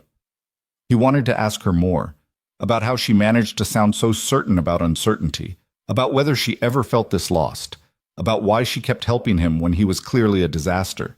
But before he could type anything, another message came through. Thursday night, 7 p.m., Prospect Park, dress warm, candidate number 6. Prospect Park? That's not a restaurant. Nope. See you Thursday. Adrian stared at his phone, but Clara had already gone quiet. Thursday in Prospect Park with candidate number 6, whoever that was. He had no idea what Clara was planning, which seemed to be her standard operating procedure. The train pulled into his stop, and Adrian emerged into the cold night air. He was halfway to the penthouse when his phone rang. His father. He let it go to voicemail. Then it rang again and again. On the fourth call, Adrian answered. "What, Dad? Where the hell have you been? I've been calling for hours." Charles sounded angry, which wasn't unusual, but there was something else underneath it. Something that might have been worry if his father was capable of that. "I was at dinner." "With who?" "None of your business. Everything about this merger is my business. Everything about this family is my business." A pause. "Morrison says you're still refusing to coordinate with PR. The gala is 10 days away, Adrian. 10 days. If you don't have a plan, I have a plan. Then share it with me. Let me help you. For once in your stubborn life, let me—" "I don't need your help." The words came out harder than Adrian intended. "I need you to trust that I can handle this." "Trust?" His father's laugh was bitter. "You want me to trust you when you won't even tell me what you're doing? When you're running around the city having mysterious dinners and refusing to return calls? When the entire future of this company is riding on you making the right choice? The right choice according to who? According to anyone with sense. According to the investors who expect stability. According to the 30,000 people whose jobs depend on this merger going through." Charles's voice rose. "This isn't about you, Adrian. It's bigger than you. And if you can't see that, I see it every day. I see it in every decision I make, every meeting I sit through, every night I come home too exhausted to be a decent father to my daughter." Adrian stopped walking, standing in the middle of the sidewalk while people flowed around him. "What I don't see is how sacrificing everything that makes life worth living is supposed to make me better at saving the company." Silence on the other end. Then, "What are you talking about?" "I'm talking about the fact that I've spent 3 years building this empire you're so worried about, and I can't remember the last time I was actually happy. I'm talking about how I barely know my own daughter because I'm always working. I'm talking about how everyone keeps telling me what I should do, and nobody asks me what I want. What you want doesn't matter when thousands of people are depending on you." And there it was. The thing his father had been teaching him his whole life. The core belief that had shaped every choice Adrian had made since he was old enough to understand what responsibility meant. What you want doesn't matter. "Maybe that's the problem," Adrian said quietly. "What?" "Maybe I've been making decisions based on what everyone else needs for so long that I forgot I'm allowed to want things too." He started walking again, faster now. "I'll make the announcement at the gala. I gave you my word and I'll keep it, but the rest of it, who I choose, how I handle it, what happens after, that's mine, not yours." "Adrian," he hung up. His hands were shaking. He stood there in front of his building, looking up at the penthouse 52 floors above, and felt the weight of every choice he'd made that had led him here. Every time he'd said yes when he meant no. Every time he'd put the company first and everything else second. Every time he'd let his father's voice drown out his own. The doorman opened the door with his usual professional smile. "Evening, Mr. Keller?" "Evening, James." The elevator ride up felt longer than usual. Adrian watched the numbers climb and thought about Rachel's question. What's more important, the company or being present for Sophie? He knew what his father would say, knew what the investors would say, knew what Morrison and the attorneys and everyone with a stake in the merger would say. But for the first time in a long time, Adrian let himself ask what he would say. The penthouse was quiet when he walked in. Jennifer was reading on the couch, some paperback romance that she quickly closed when she saw him. "You're home early. Everything okay?" "Yeah, thanks for staying late." He hung up his coat. "How was Sophie?" "Good. Energetic. We played about 17 rounds of some game she made up involving her stuffed animals having a talent show." Jennifer smiled. She insisted the bear should win, but the elephant clearly had better stage presence. Adrian felt something loosen in his chest. "Sounds about right." "She's asleep now. Went down about half an hour ago." Jennifer gathered her things. "She did ask when you're going to teach her to ride a bike. Apparently some kid at school just learned." "I'll add it to the list." After Jennifer left, Adrian stood in the hallway for a long moment, just breathing.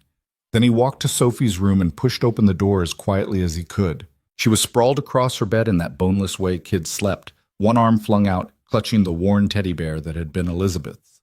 Her nightlight cast soft shadows across the walls. stars and moons that she'd picked out herself. Adrian sat down carefully on the edge of the bed, watching her breathe. She had Elizabeth's nose, his mother's chin, some combination of genetics that had produced this small, perfect person who trusted him completely, despite all the ways he kept failing her. "I'm trying, sweetheart," he whispered. "I don't know if I'm doing it right, but I'm trying." Sophie stirred, blinking up at him with sleepy eyes. "Daddy, I'm here. Go back to sleep." "Did you have a good meeting?" "It wasn't a meeting. It was dinner with someone new." "Was she nice?" "Yeah, very nice." Sophie yawned. "Are you going to marry her?" The question shouldn't have surprised him. 6-year-olds asked everything, but it still caught him off guard. "I don't think so, baby." "Why?" "Jennifer says you need to find someone so you won't be lonely." She said it matter-of-factly, like she was reporting the weather. "Are you lonely?" Adrian's throat tightened. "Sometimes, but I have you, so I'm not that lonely." "You could get a dog. Dogs help with lonely." "I'll keep that in mind." He kissed her forehead. "Go back to sleep. I love you." "Love you too, Daddy." She was already drifting off again, the conversation forgotten. Adrian sat there for a few more minutes, watching her sleep, trying to imagine what Elizabeth would say about all of this. She'd probably laugh at him for overthinking everything, tell him to trust his gut, remind him that the best decisions were usually the simplest ones. But Elizabeth wasn't here, and Adrian was alone with choices that felt anything but simple. He went to his own room, poured himself the usual scotch, and stood at the window looking out at Manhattan. Somewhere in this city, Clara was probably closing up her office or heading home to whatever small apartment she lived in. Somewhere, Rachel was finishing dinner service. Somewhere, his father was probably still seething about their phone call. And somewhere there was a version of Adrian's life where he made different choices, took different risks, let himself want things that weren't about responsibility or duty or what everyone else needed. He just had no idea how to get there from here. His phone buzzed with a reminder. Thursday, 7 p.m., Prospect Park, 2 days away. 2 more chances after that to find whatever it was he was supposed to be finding. The scotch burned going down, but Adrian barely tasted it. He was too busy thinking about what Rachel had said, about middle grounds he couldn't see, about questions he was afraid to ask, and about Clara, who kept pushing him toward answers he wasn't sure he wanted. Thursday arrived wrapped in cold so sharp it hurt to breathe. Adrian spent the morning in meetings that blurred together, everyone talking about contingency plans and backup options and what would happen if the merger fell through. He nodded in the right places, signed what needed signing, and felt completely disconnected from all of it. At lunch, Morrison cornered him again. "Your father is talking about flying to Hong Kong himself to smooth things over with the Lee family. Let him. Adrian, if he goes over there without a clear message about your engagement, then he'll figure it out. He's good at that." Adrian grabbed his coat. "I have somewhere to be. It's 2 in the afternoon." "Observant as always, Morrison." He left before the conversation could continue, taking the elevator down and walking out into the December cold. He had 5 hours before he was supposed to meet candidate number 6 in Prospect Park, and he had no idea what to do with them. His feet carried him toward the village almost without conscious thought. He found himself standing in front of Books and Brew, staring at the hand-painted sign, before he really registered where he'd gone. Marco spotted him through the window and waved. Adrian pushed open the door. "Clara's friend," Marco grinned. "She said you'd be back. Your book's behind the counter." Adrian had forgotten about the book. He took it from Marco, feeling the weight of it in his hands. That story about grief and rebuilding that had felt too close to read, but impossible to put down. "Coffee?" Marco was already reaching for a cup. "Yeah, thanks." He settled into the same armchair he'd sat in on Saturday, opened the book, and picked up where he'd left off. The coffee shop filled and emptied around him, afternoon light shifting through the windows, the soundtrack of other people's conversations washing over him. The book's protagonist was trying to decide whether to sell his late wife's art studio or keep it as a shrine. Adrian read the passage 3 times, seeing too much of himself in the paralysis, the inability to move forward or back. "You look like you're having an existential crisis." The voice startled him. Adrian looked up to find Clara standing there holding 2 coffees and wearing an expression that was half amused, half concerned. "What are you doing here?" he asked. "Marco texted me, said you showed up looking lost." She handed him one of the coffees. I was in the neighborhood. You were not in the neighborhood.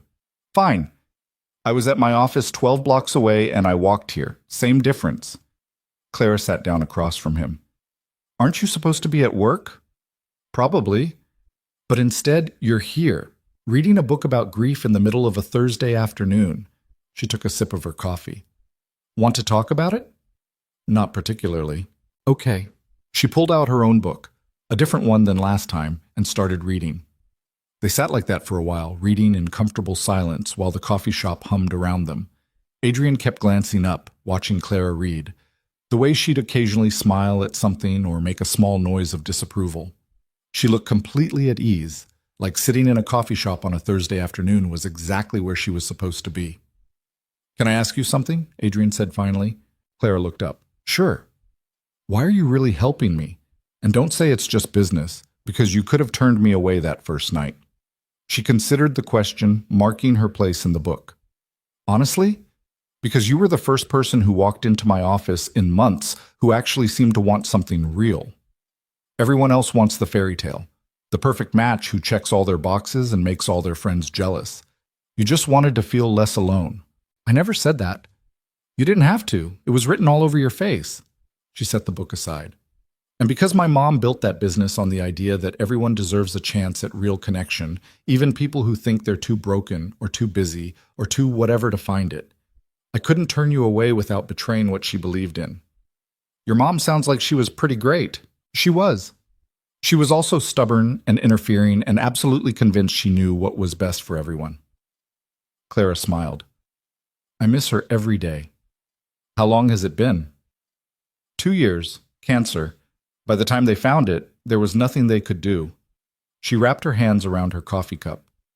The business almost died with her. I had no idea how to run it, but I couldn't let it go. It was the last piece of her I had left. Adrian understood that better than he could say. Is it working? The business, I mean. Barely. I'm not my mother. I don't have her instincts, her natural ability to see what people need. I'm just trying to honor what she built without completely screwing it up. Clara met his eyes. Kind of like you and the company, I guess.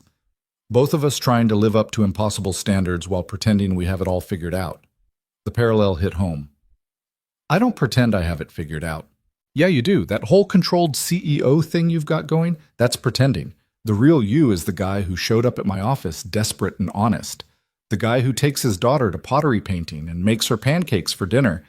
The guy sitting here reading about grief instead of working on his merger. All those versions of me are failing at something. Or maybe they're all trying to figure out what actually matters. Clara checked her phone. It's almost 6. You should probably head to the park. Prospect Park is a hike from here. Who is she? Candidate number 6. Her name is Lauren. She's a social worker, works with kids in the foster system. Clara stood up, gathering her things. She's kind and patient and has seen enough hard things that she won't judge you for yours. I think you'll like her. And after Lauren? Clara paused, and something flickered across her face too fast for Adrian to read. After Lauren, there's one more, number 7. You said she was complicated. She is. Are you going to tell me anything else about her? Not yet. Clara pulled on her coat. Focus on Lauren tonight. Be present. Actually try to see her instead of seeing a solution to your problem. You keep saying that. Because you keep not doing it. But she smiled. Good luck, Adrian. I mean it. She left, and Adrian sat there with his book and his coffee and the growing realization that something had shifted. He wasn't sure when or how, but somewhere between the first date with Isabel and sitting in this coffee shop reading about other people's grief, the question had changed. It wasn't, who can I marry to save the merger anymore? It was, what do I actually want my life to look like? And Adrian had no idea how to answer that. But he was starting to suspect that maybe Clara did. Prospect Park at 7 in December was a special kind of cold that made Adrian question every decision that had led him there. He stood near the entrance Clara had texted him, watching his breath fog in the air, wondering if candidate number 6 had gotten lost or come to her senses and stayed home. Then he saw her. A woman in her late 20s, bundled in layers, carrying 2 thermoses and waving when she spotted him. Adrian, I'm Lauren. She handed him one of the thermoses. Hot chocolate. Clara said you'd probably show up underdressed for the weather. She was right. Adrian's coat was expensive, but designed more for looking good than actual warmth. Thanks. I wasn't expecting an outdoor date. Yeah, Clara has a thing about breaking patterns. She thought we should try something different. Lauren started walking down a path, and Adrian fell into step beside her. I work with kids who've been through terrible things. Sometimes the best conversations happen when you're moving instead of sitting across a table staring at each other. That makes sense. Does it? Or are you just being polite? She smiled, and it transformed her whole face. Clara warned me you're a compulsive people pleaser under all the CEO armor. She said that? She said a lot of things, most of them contradictory. You're closed off but desperate for connection. Workaholic but trying to change. Brilliant businessman but emotionally stunted. Lauren took a sip from her thermos. I told her that sounded like half the people I work with, just with more money. Adrian found himself almost laughing. She really said, emotionally stunted? Her exact words. But she also said you were genuinely trying, which is more than most people do. They walked in silence for a moment, their footsteps crunching on the frozen path. So, Clara tells me you need a wife by the end of the month. That's romantic. It's a disaster, is what it is. Maybe, or maybe it's forcing you to actually figure out what you want instead of just drifting through life on autopilot. Lauren stopped at a bench, brushed off the snow, and sat down. Can I be really direct with you? Everyone else has been. Good.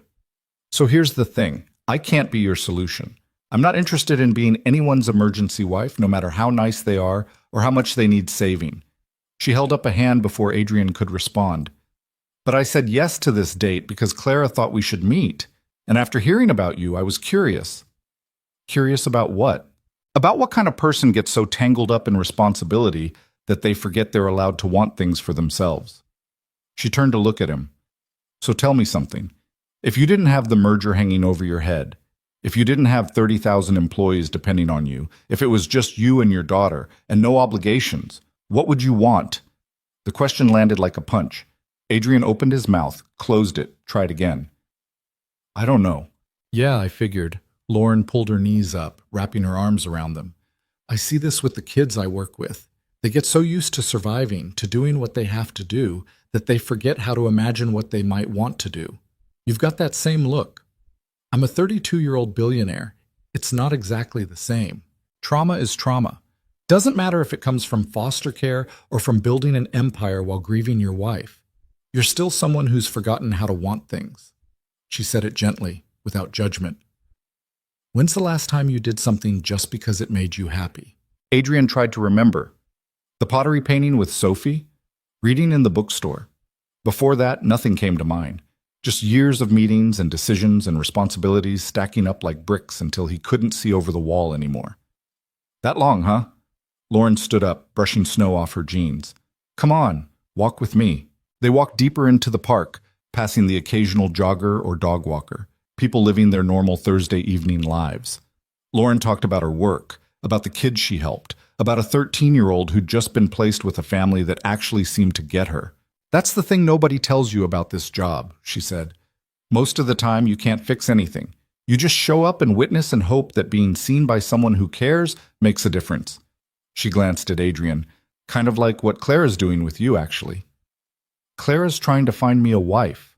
No, she's trying to help you figure out what you actually need. The wife thing is just the excuse.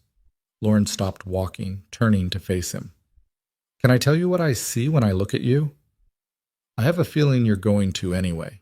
I see someone who's so scared of making the wrong choice that he's forgotten how to make any choice at all. You're letting everyone else decide what you should do. Your father, the investors, the Lee family, even Clara to some extent. And you're going along with it because it's easier than figuring out what you want. That's not... Adrian stopped himself because it was true. Every word of it. I'm not judging you. I get it. Making real choices is terrifying, especially when people are depending on you. Lauren started walking again, slower this time. But here's what I've learned from watching kids in impossible situations. The only way out is through. You can't solve this by finding the perfect wife who checks all the boxes. You have to actually decide what kind of life you want to build. And if I don't know, then you start small. What made you happy today? What made you feel like yourself instead of CEO Adrian Keller? She waited, and when Adrian didn't answer immediately, she prompted, Come on, one thing. I went to a bookstore, he said finally. I sat and read for a while. It felt good. Okay, what else? I made pancakes with my daughter last weekend. She got eggshells in the batter and we laughed about it. Keep going. There's this matchmaker who keeps calling me out on my crap, and I keep showing up to get called out on it because it feels more real than anything else in my life. The words came out before Adrian could stop them. Lauren's smile was knowing. The matchmaker being Clara. Obviously. And you realize that's significant, right? That the realest thing in your life right now is someone who sees through all your defenses. Adrian didn't answer because he didn't know how. Lauren studied his face for a long moment, then nodded like she'd confirmed something. You know what I think? I think you already know what you want. You're just terrified to admit it because it doesn't fit the plan. She checked her phone. I should get going. Early shift tomorrow. Wait, that's it? That's it. I told you I can't be your solution, but maybe I helped you see the solution you've been avoiding. Lauren pulled her coat tighter. Clara's setting you up with one more person, right? Number 7? Yeah, she won't tell me who it is. Then I'd say you have about 3 days to figure out if you're going to keep playing it safe or actually take a risk. She stuck out her hand. It was nice meeting you, Adrian. I hope you figure it out. They shook hands, and Lauren walked away into the December darkness, leaving Adrian standing alone in Prospect Park with a thermos of lukewarm hot chocolate and a head full of thoughts he didn't want to examine. He pulled out his phone and stared at Clara's contact for a long time before typing. Lauren was right about everything, wasn't she? The response came fast. Usually is. She has a gift for seeing what people need to hear. Is that why you set us up? To tell me I'm avoiding what I really want? I set you up because I thought you'd have a good conversation. What you do with it is up to you. Adrian started typing several responses, deleted them all, finally settled on, Who's number 7, Clara? The 3 dots appeared, disappeared, appeared again. Then, You'll find out soon, trust me. I do trust you. That's the problem. This time the response took longer. When it came, it was just, Sunday, 2 p.m., meet me at my office. Don't be late. Adrian stared at the message. Sunday was 3 days away. 3 days before the final date. 4 days before the gala where he was supposed to announce an engagement he didn't have to a woman he hadn't met yet. The smart move would be to call his father, pick someone from that approved list, and handle this like the business transaction it was supposed to be. The safe move would be to stop this experiment and go back to what he knew. But standing there in the cold park, Adrian realized he didn't want to make the smart move anymore. He wanted to see what happened on Sunday. The next 3 days passed in a blur of increasingly frantic meetings. The merger was hitting unexpected snags. Legal language that needed revising, contingency clauses the Lee family wanted added, Morrison looking more stressed every time Adrian saw him.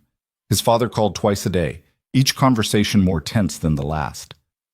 Friday morning, Charles showed up at Adrian's office unannounced. We need to talk, his father said, closing the door behind him. I'm in a meeting in 10 minutes. Cancel it.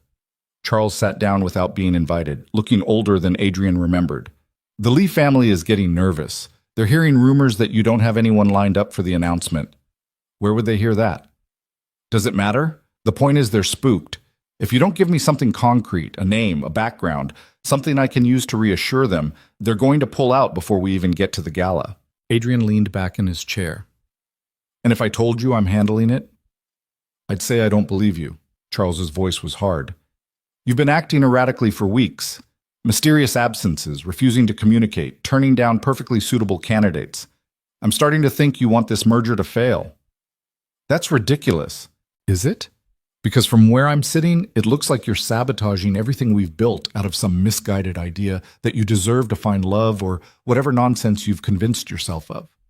The words hit like a slap. Misguided nonsense. That's what you think wanting a real relationship is? I think it's a luxury you can't afford right now. I think 30,000 jobs matter more than your feelings.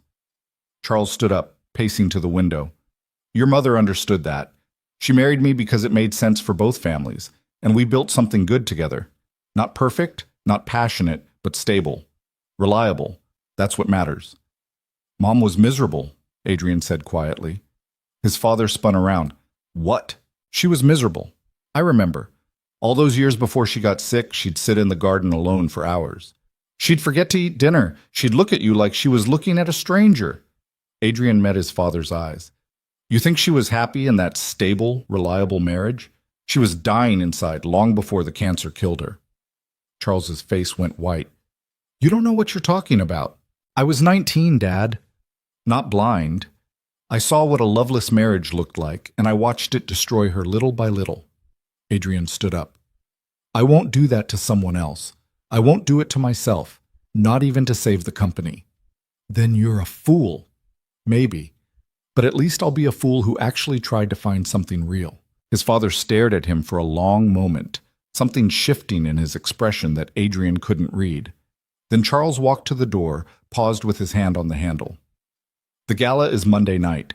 If you don't make an announcement, the merger dies. And when 30,000 people lose their jobs because you wanted to play romantic hero, that's on you. He opened the door. I hope whoever she is, she's worth it. Then he was gone, leaving Adrian alone in his office with the weight of everything he'd just said pressing down on him. His phone buzzed, a text from Sophie's school. Parent-teacher conference Monday at 4 p.m. Please confirm. Monday. The day of the gala. The day everything was supposed to come together or fall apart. Adrian texted back, I'll be there. Then he pulled up his email and started typing a message to Morrison. I need you to prepare contingency plans for if the merger falls through. Severance packages, placement assistance, everything we can do to help the employees. I want real plans, not just promises. Morrison's response came within minutes. Are you saying the merger is off? I'm saying I need to be prepared for all outcomes. Can you do it or not? I'll have something by Monday morning. Adrian set down his phone and looked around his office. The expensive furniture, the view of Manhattan, all the trappings of success that suddenly felt hollow.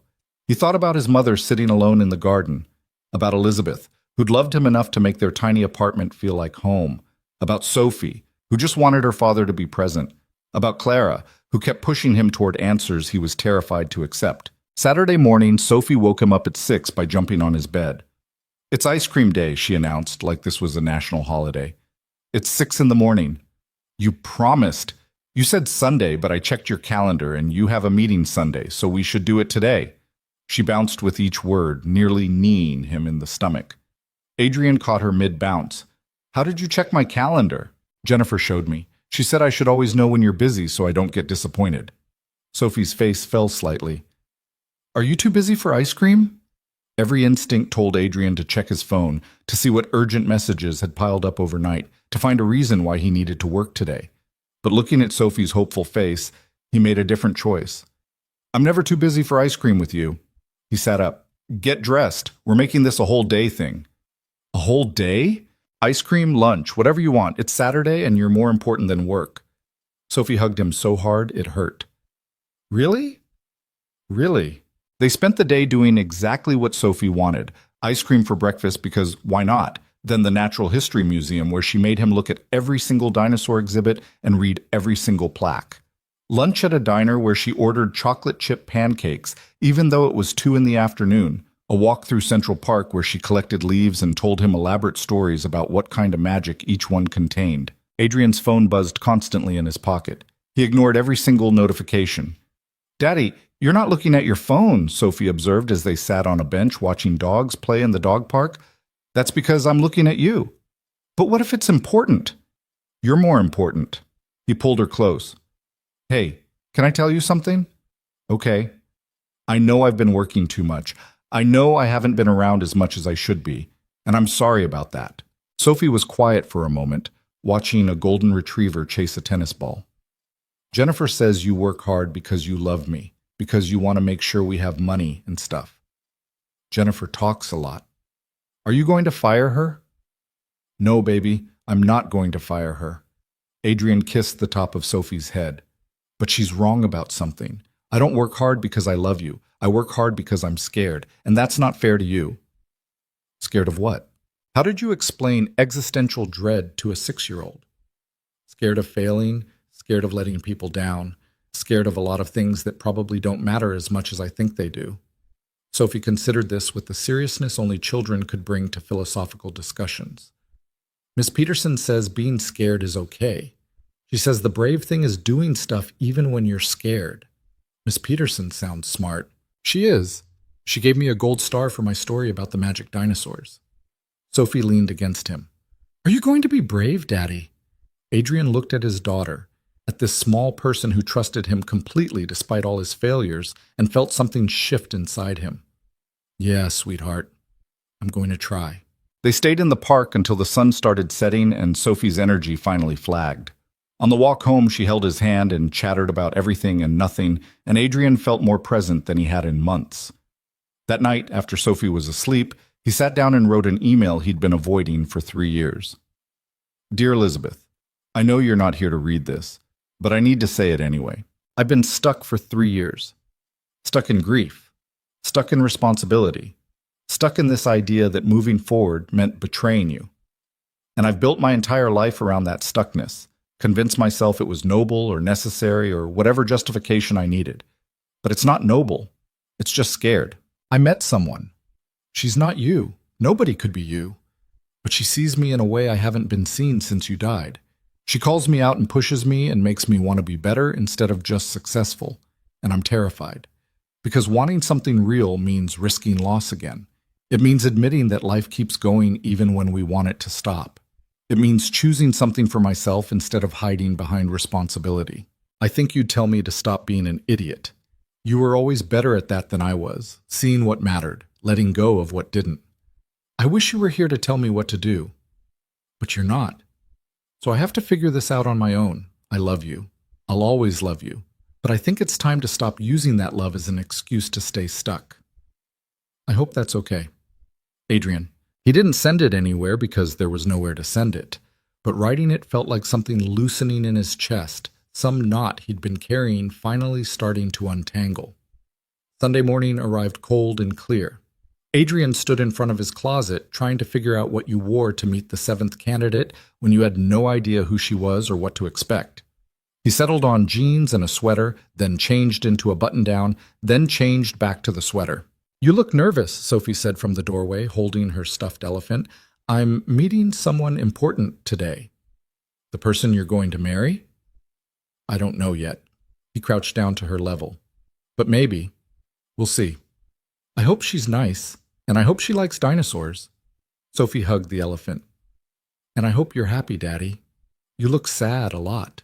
Adrian pulled her into a hug, this small person who saw more than he gave her credit for. I'm working on the happy part. I promise.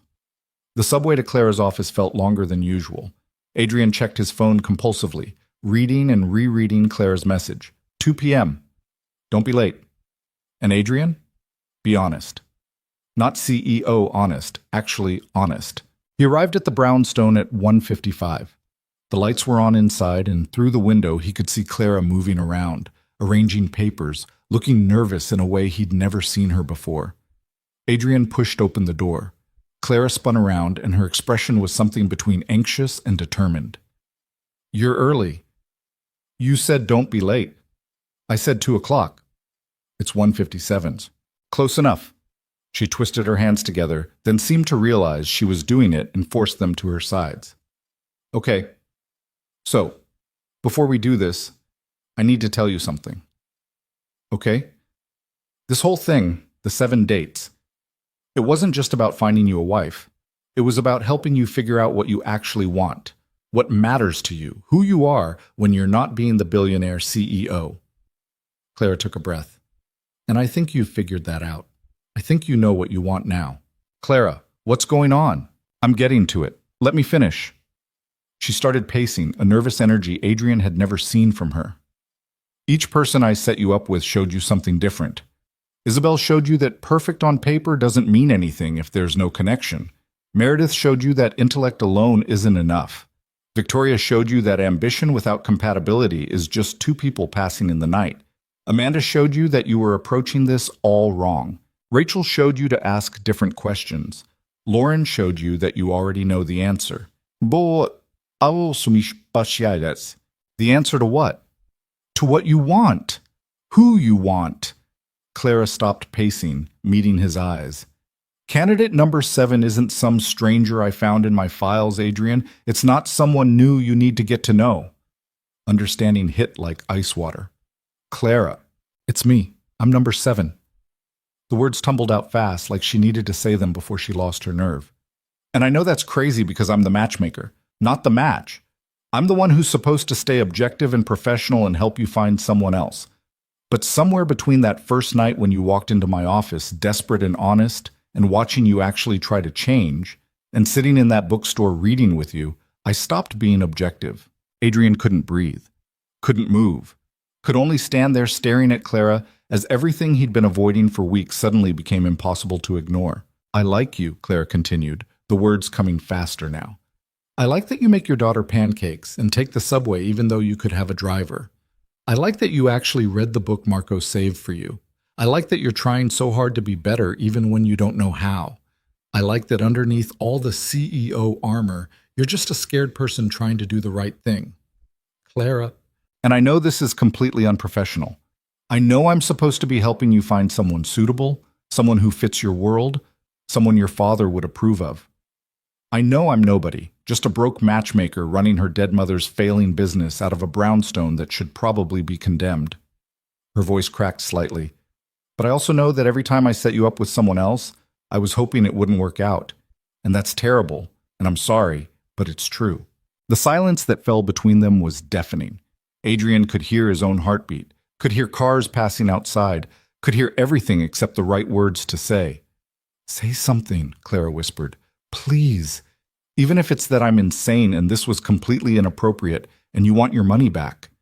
You didn't charge me anything. Then say you want me to find you someone else. Say this is crazy and we should forget I ever said anything. Say something other than just staring at me like I've grown a second head. Adrian took a step closer, then another. Clara watched him with wide eyes, looking terrified and hopeful, and so different from the confident matchmaker who'd told him she didn't do fake marriages. I can't believe you set this whole thing up, he said finally. I didn't set it up. I didn't plan this. Somewhere along the way, I stopped being your matchmaker and started being someone who cares about you. Clara's hands were shaking, and I thought maybe if you met all these other people and none of them felt right, you might realize that the person you've been looking for was here the whole time. Clara, but if I'm wrong, if I completely misread everything, if you actually want me to set you up with someone else for real, I will. I'll find you someone perfect who fits your world, and I'll help you save your merger, and I'll never mention this again. She was talking too fast, the words running together. I just needed you to know, before the gala, before you make some decision based on what everyone else wants, I needed you to know that there's another option. That you don't have to settle for convenient or suitable or whatever your father thinks is appropriate. That you could, if you wanted, choose something real. Adrian reached out and took her hand, cutting off the flood of words. Clara froze. Stop talking for a second, he said softly. Okay? You're right. About everything. He laced his fingers through hers. Every date I went on, I was comparing them to you. Every conversation, I was wishing I was talking to you instead. Every time my phone buzzed, I hoped it was you texting me about the next candidate because it meant I'd get to see you again. Adrian, my turn. Let me finish. He squeezed her hand. You scare the hell out of me, Clara, because you see through every defense I've spent years building. You don't care about the money or the company or any of the things that usually matter to people. You just see me, the scared, broken version of me that I try so hard to hide. And you stick around anyway. You're not broken. I am. But maybe broken is okay if you've got the right person helping you put the pieces back together. Adrian pulled her closer. I spent 3 years convinced that moving forward meant betraying Elizabeth, that wanting something for myself was selfish, that I didn't deserve to be happy because happiness felt like forgetting her. You can be happy and still honor her memory, Clara said quietly. They're not mutually exclusive. I'm starting to figure that out, thanks to you. He touched her face and Clara leaned into his hand. But here's the thing, choosing you means choosing something that doesn't solve my problems. You can't save the merger. My father will hate you. The investors will probably revolt. The Lee family will walk away. Everything I've been trying to protect will probably collapse. I know. And you're still here? Still offering yourself as candidate number 7? I'm still here. Why? Clara smiled, and it was sad and hopeful at the same time. Because I think you need someone who cares about you more than they care about your company. And because I think Sophie deserves a father who's actually present instead of just performing presence. And because... She stopped, bit her lip. Because what? Because I think I'm falling in love with you, and that's terrifying, but also the most honest thing I've felt in 2 years of running this business and pretending I have everything figured out. Adrian kissed her, pulled her close and kissed her like she was the answer to a question he'd been asking for 3 years without knowing it. Clara made a small surprised sound, then kissed him back, her hands fisting in his sweater. When they finally broke apart, both breathing hard, Clara looked dazed. So, she said, does this mean you're choosing candidate number 7? This means I'm choosing you. Not because you can save the merger or because you fit some profile of what I'm supposed to want, just because I want you. Even though it means losing everything else? I don't know if I'm losing everything. Maybe I'm finally gaining what actually matters. He rested his forehead against hers. But I'm scared, Clara. I'm scared of failing all those people who depend on me. I'm scared of my father being right that I'm choosing selfishly. I'm scared that wanting this means I'm a terrible person. You're not a terrible person. You're just a person. She pulled back to look at him. And persons are allowed to want things, even when it's complicated, even when other people don't understand. The gala is tomorrow night. If I don't announce an engagement to someone suitable, the merger dies. I know. So what do we do? Clara thought for a moment, then smiled. We tell the truth. We go to your fancy gala tomorrow night, and when they ask you to make an announcement, you tell them you're engaged to a broke matchmaker from Brooklyn who runs her business out of a condemned brownstone. And then we see what happens. They'll lose their minds. Probably. My father will disown me. Possibly. The merger will definitely fail. Almost certainly. Clara cupped his face in her hands. But you'll be making a choice based on what you actually want instead of what everyone else needs from you, and that counts for something. Adrian thought about his mother in the garden, about Elizabeth making their tiny apartment feel like home, about Sophie asking if he was going to be brave, about 3 years of hiding behind responsibility because it was easier than risking real happiness. Okay, he said. Okay? Okay. Let's do it. Let's tell them the truth and see what happens. He pulled Clara close again, breathing her in, coffee and lavender and something that just smelled like her. But Clara, if this all falls apart, if I lose everything tomorrow night, I need you to know something. What? You'll still be worth it. She kissed him again, slower this time, and Adrian felt something inside him finally settle into place. Not solved, not fixed, but right in a way nothing had felt right in years. They stood there in Clara's tiny office, surrounded by decades of photographs of couples she'd helped bring together. And for the first time since Elizabeth died, Adrian let himself believe that maybe happiness wasn't betrayal. Maybe it was just life, continuing despite everything. And maybe that was okay. Adrian left Clara's office around 5, after they'd sat on her worn couch for 2 hours talking about everything and nothing, what they'd tell Sophie, how they'd handle the inevitable explosion at the gala, whether Clara owned anything remotely formal enough for a billionaire's Christmas party. She didn't, it turned out, which made Adrian laugh harder than he had in months. I have a dress, she protested. It's perfectly nice. When's the last time you wore it? My cousin's wedding, 2 years ago. Does it still fit? Clara threw a couch pillow at him. You're not supposed to ask women that. I'm asking if you need a new dress for tomorrow night. There's a difference. I don't need you buying me things, Adrian. It's not about need. It's about wanting you to feel comfortable when we walk into a room full of people who are going to judge every single thing about you. He caught her hand. Let me do this. Please. She'd argued for another 10 minutes before finally agreeing, and now Adrian was heading home with a plan that felt both completely right and absolutely insane. Tell the truth. Introduce Clara as his fiancée. Watch everything fall apart and hope something better emerged from the rubble. Simple. Terrifying. Honest. Sophie was having dinner when he walked in. Chicken fingers and broccoli that she was systematically avoiding. Daddy! She jumped up, abandoning the broccoli with clear relief. Jennifer made me eat vegetables. Jennifer is wise. He kissed the top of her head. Can we talk for a minute? Sophie's eyes went wide. Am I in trouble? No, baby, you're not in trouble. I just need to tell you something important. Adrian sat down at the table, and Sophie climbed into the chair next to him, suddenly serious. Remember how I told you I was trying to find someone so I wouldn't be lonely? Did you find her? Yeah, I found her. He took a breath. Her name is Clara.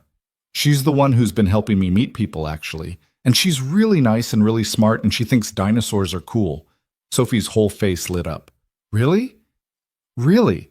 And I was wondering, if it's okay with you, maybe you could meet her sometime soon. Like tomorrow? Maybe not tomorrow. Tomorrow's complicated. He didn't want to explain the gala to a 6-year-old. But soon, this week. Would that be okay? Sophie considered this with the gravity of a Supreme Court judge. Is she going to be my new mom? The question hit Adrian square in the chest. I don't know yet, sweetheart. We're still figuring things out. But I like her a lot, and I think you might like her too. Does she like pancakes? I don't know. We can ask her. Does she know about magic leaves? Probably not. You'll have to teach her. Sophie nodded slowly. Okay. But Daddy? Yeah? I don't want you to be lonely anymore, so if Clara makes you happy, then I think you should marry her. She said it with such simple certainty, like happiness was an obvious choice instead of a terrifying risk. Adrian pulled her into a hug, this small, wise person who somehow understood things he was still learning. When did you get so smart? I've always been smart. You just don't notice because you're always working. But she was smiling when she said it, wrapping her arms around his neck. They finished dinner together. Adrian even ate some of the broccoli to set a good example. And then he gave Sophie her bath and read her 3 stories instead of the usual one. When she finally fell asleep, clutching her elephant and looking peaceful in a way that made Adrian's heart ache, he stood in her doorway for a long time, just watching her breathe. Tomorrow night, he'd walk into that gala and blow up everything he'd spent 3 years building. He'd introduce Clara to a room full of people who'd look at her and see someone completely unsuitable. He'd watch his father's face when he realized his son had chosen a broke matchmaker over a merger worth billions. He'd see the disappointment in Morrison's eyes, the shock from investors, the cold calculation from the Lee family as they decided Adrian Keller wasn't worth their partnership. And he'd do it anyway, because Sophie deserved a father who chose happiness over obligation, and Adrian deserved a chance to build something real instead of just protecting what already existed. His phone rang. His father. Adrian answered. Dad. The merger's dead. Charles's voice was flat, emotionless. The Lee family called an hour ago. They've heard you're planning to announce an engagement to someone completely inappropriate, and they're pulling out. How did they... Does it matter? Someone talked. Someone always talks. A pause. Is it true? Are you really going to throw away a $2 billion merger for some woman who isn't even in our world? Adrian walked to the window, looking out at Manhattan glittering below. Her name is Clara, and yes, it's true. The silence on the other end stretched so long Adrian thought his father had hung up. Then, you're making the biggest mistake of your life. Maybe. Or maybe I'm finally making the right choice. 30,000 people, Adrian. 30,000 jobs that will be lost because you wanted to play romantic hero. Charles's voice turned sharp. I hope she's worth watching everything we built collapse. The company isn't collapsing. We'll take a hit, sure. We'll have to make some cuts. But we'll survive. Adrian had spent the last 3 days reviewing Morrison's contingency plans, running numbers, preparing for exactly this scenario. And those 30,000 people? I've already set up severance packages, placement programs, everything we can do to help them land on their feet. It's not perfect, but it's not abandonment. You've already planned for failure. Jesus Christ, Adrian. I've planned for reality. There's a difference. He pressed his forehead against the cold glass. I'm sorry I'm disappointing you. I know that's not what you want to hear, but I am. I'm sorry I'm not the son who does whatever it takes to protect the empire. I'm sorry I'm choosing my own happiness over your approval. But I'm not sorry about Clara. Then you're a fool. Probably. Adrian smiled despite everything. But I'm a fool who's going to try to be happy instead of just successful, and maybe that's worth something. His father hung up without saying goodbye. Adrian stood there for a long time, phone still pressed to his ear, listening to dead air and thinking about all the conversations he and his father had never had. About his mother in the garden, about choices made for the right reasons that led to the wrong kind of life. Then he texted Morrison. The Lee family pulled out. I need you to start executing the contingency plans tomorrow morning. All of them. Morrison's response came fast. Are you sure about this? No, but I'm doing it anyway. For what it's worth, I think your mother would be proud. Adrian stared at that message for a long time. Morrison had known his mother, had watched her fade year by year in that stable, loveless marriage. If he thought she'd be proud, maybe that counted for something. Thanks, he typed back. See you tomorrow. He called Clara. She answered on the first ring. Hey, how'd it go with Sophie? She wants to know if you like pancakes and magic leaves. Adrian sat down on the couch, suddenly exhausted. Also, the merger's officially dead. The Lee family pulled out an hour ago. Clara was quiet for a moment. How are you feeling? Terrified. Relieved. Like I just jumped off a cliff, and I'm not sure if there's water at the bottom or rocks. He rubbed his eyes. My father called me a fool. Are you? Definitely. Good. The world needs more fools who choose happiness. He could hear her smile through the phone. We don't have to go tomorrow, you know. If it's too much, if you want to just skip the whole thing. No. We're going. We're going to walk in there together, and I'm going to introduce you to everyone, and we're going to let them think whatever they want to think. Adrian's voice steadied. I'm done hiding, done choosing what's safe over what's real. Okay, then I'll meet you there. 7 o'clock? I'll pick you up at 6:30. Adrian, I can take the subway. Clara, let me pick you up. Let me do this right. He softened his voice. Please. Okay, 6:30. A pause. I'm scared. Me too. But we're doing it anyway? We're doing it anyway. After they hung up, Adrian sat in the quiet penthouse and thought about bravery. About how it wasn't the absence of fear, but the choice to act despite it. About how Sophie had understood that at 6 years old, while Adrian had spent 3 years running from it. Tomorrow night would be a disaster. He knew that. But it would be an honest disaster, and somehow that felt better than a successful lie. Monday arrived too fast and too slow simultaneously. Adrian spent the morning in meetings executing the contingency plans, severance packages, job placement assistance, press releases explaining the merger's collapse in language that didn't assign blame. Morrison handled most of it with grim efficiency, occasionally shooting Adrian looks that might have been judgment or sympathy or both. At 4 o'clock, Adrian left for Sophie's parent-teacher conference. Ms. Peterson was young and enthusiastic and clearly loved teaching. Sophie's doing wonderfully, she said, pulling out a folder of Sophie's work. Her reading is above grade level, her math skills are solid, and her creativity is off the charts. Have you seen these stories she writes? Adrian looked at the papers Ms. Peterson spread across the desk. Elaborate tales about dinosaurs who solved mysteries and went on adventures. Sophie's handwriting, wobbly and determined and completely hers. I didn't know she was writing stories. Oh yes, almost every day during free time. She has quite the imagination. Ms. Peterson smiled. She talks about you a lot, you know, about how hard you work, how you're trying to spend more time with her. I am trying. It shows. She's been much happier the last few weeks, more settled. Ms. Peterson closed the folder. Kids know when their parents are present, Mr. Keller. Not just physically there, but actually present. Sophie knows you're trying, and that matters to her. Adrian left the school feeling lighter than he had in days. Sophie was happy. He was trying. Those were the things that actually mattered, not mergers or his father's approval, or what investors thought about his choices. At 6:15, he picked up the dress he'd had delivered to Clara's office, something simple and elegant that hopefully wouldn't make her feel like she was wearing a costume.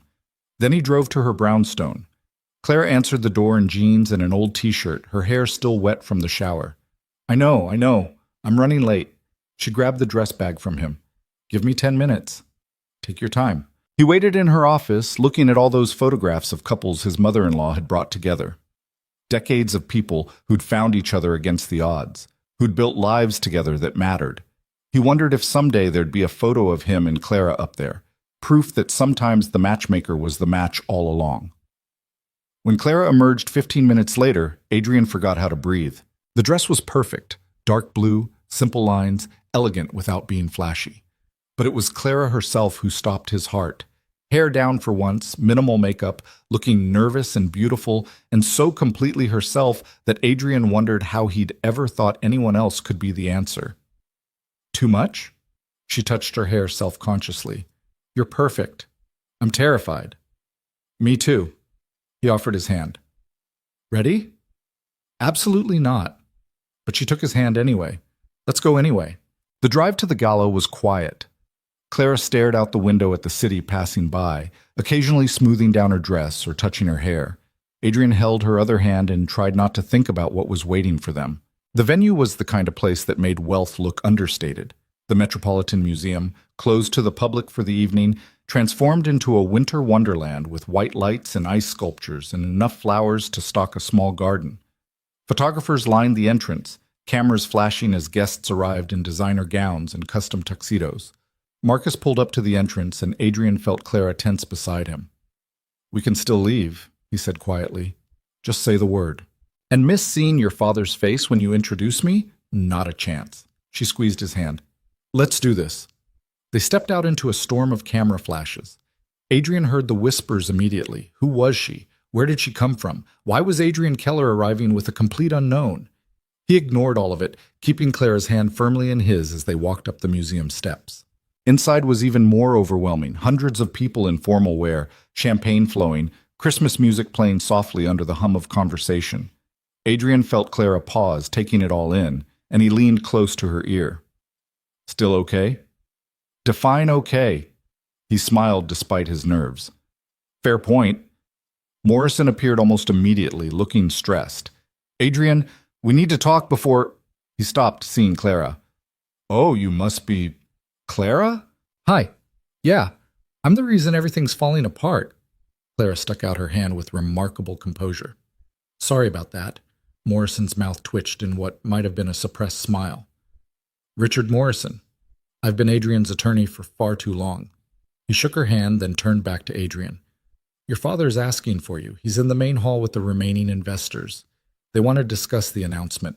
There's not going to be an announcement. Not the one they're expecting, anyway. I know. But I'd suggest you tell them that yourself before they hear it from someone else. Morrison glanced at Clara. Both of you. Rip the Band-Aid off all at once. Adrian looked at Clara, saw her take a deep breath and square her shoulders. Okay, she said. Let's go meet your father. The main hall was set up for dinner. Dozens of round tables with elaborate centerpieces, a stage at the far end where Adrian was supposed to make his announcement. Charles Keller stood near the front with a cluster of men in expensive suits, all of them looking serious and corporate and exactly like the kind of people who'd built empires on ruthless decisions. Charles saw Adrian coming and his expression went cold. Then he saw Clara, and something flickered across his face too fast to read. Gentlemen, Adrian said, stopping in front of the group, I'd like to introduce you to Clara Moretti. Clara, this is my father, Charles Keller, and several investors whose names I'm about to forget because I'm too nervous to remember anything. The investors laughed uncomfortably. Charles didn't. Miss Moretti. His father's voice was ice. I've heard a lot about you. I doubt any of it was good. Clara met his eyes without flinching. But for what it's worth, I didn't plan this. I was just trying to help your son find what he was looking for. And what was he looking for? Someone who sees him as a person instead of a portfolio. She said it simply, without apology. Turns out that was me. Neither of us expected it. One of the investors cleared his throat. Mr. Keller, perhaps we should discuss the announcement. There's not going to be an announcement, Adrian said.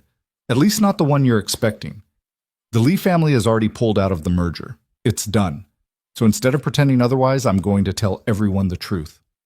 Charles's jaw tightened. The truth being? That I met someone.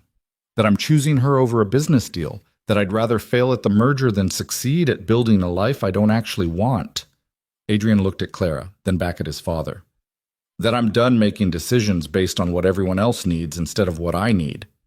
That's very touching, one of the investors said dryly. But what about the 30,000 employees who'll lose their jobs? We have contingency plans in place. Severance packages, placement assistance, everything we can do to help them transition. Adrian's voice steadied. It's not perfect, but it's not abandonment either, and it's the best I can do while also choosing to have an actual life. The investors exchanged looks. His father stared at him like he was a stranger. Then Morrison spoke up from behind them. For what it's worth, gentlemen, I've reviewed the contingency plans. They're solid. Better than most companies would offer in this situation. Mr. Keller has been preparing for this outcome for days. Preparing to fail, Charles said bitterly. Preparing to be honest. Adrian met his father's eyes. I know that's not what you taught me. I know you think wanting happiness is weakness, but I watched Mom die slowly in a marriage that looked perfect on paper, and I won't do that to someone else. I won't do it to myself, not even to save the company. The silence that followed was suffocating. Clara's hand tightened in Adrian's, and he drew strength from it.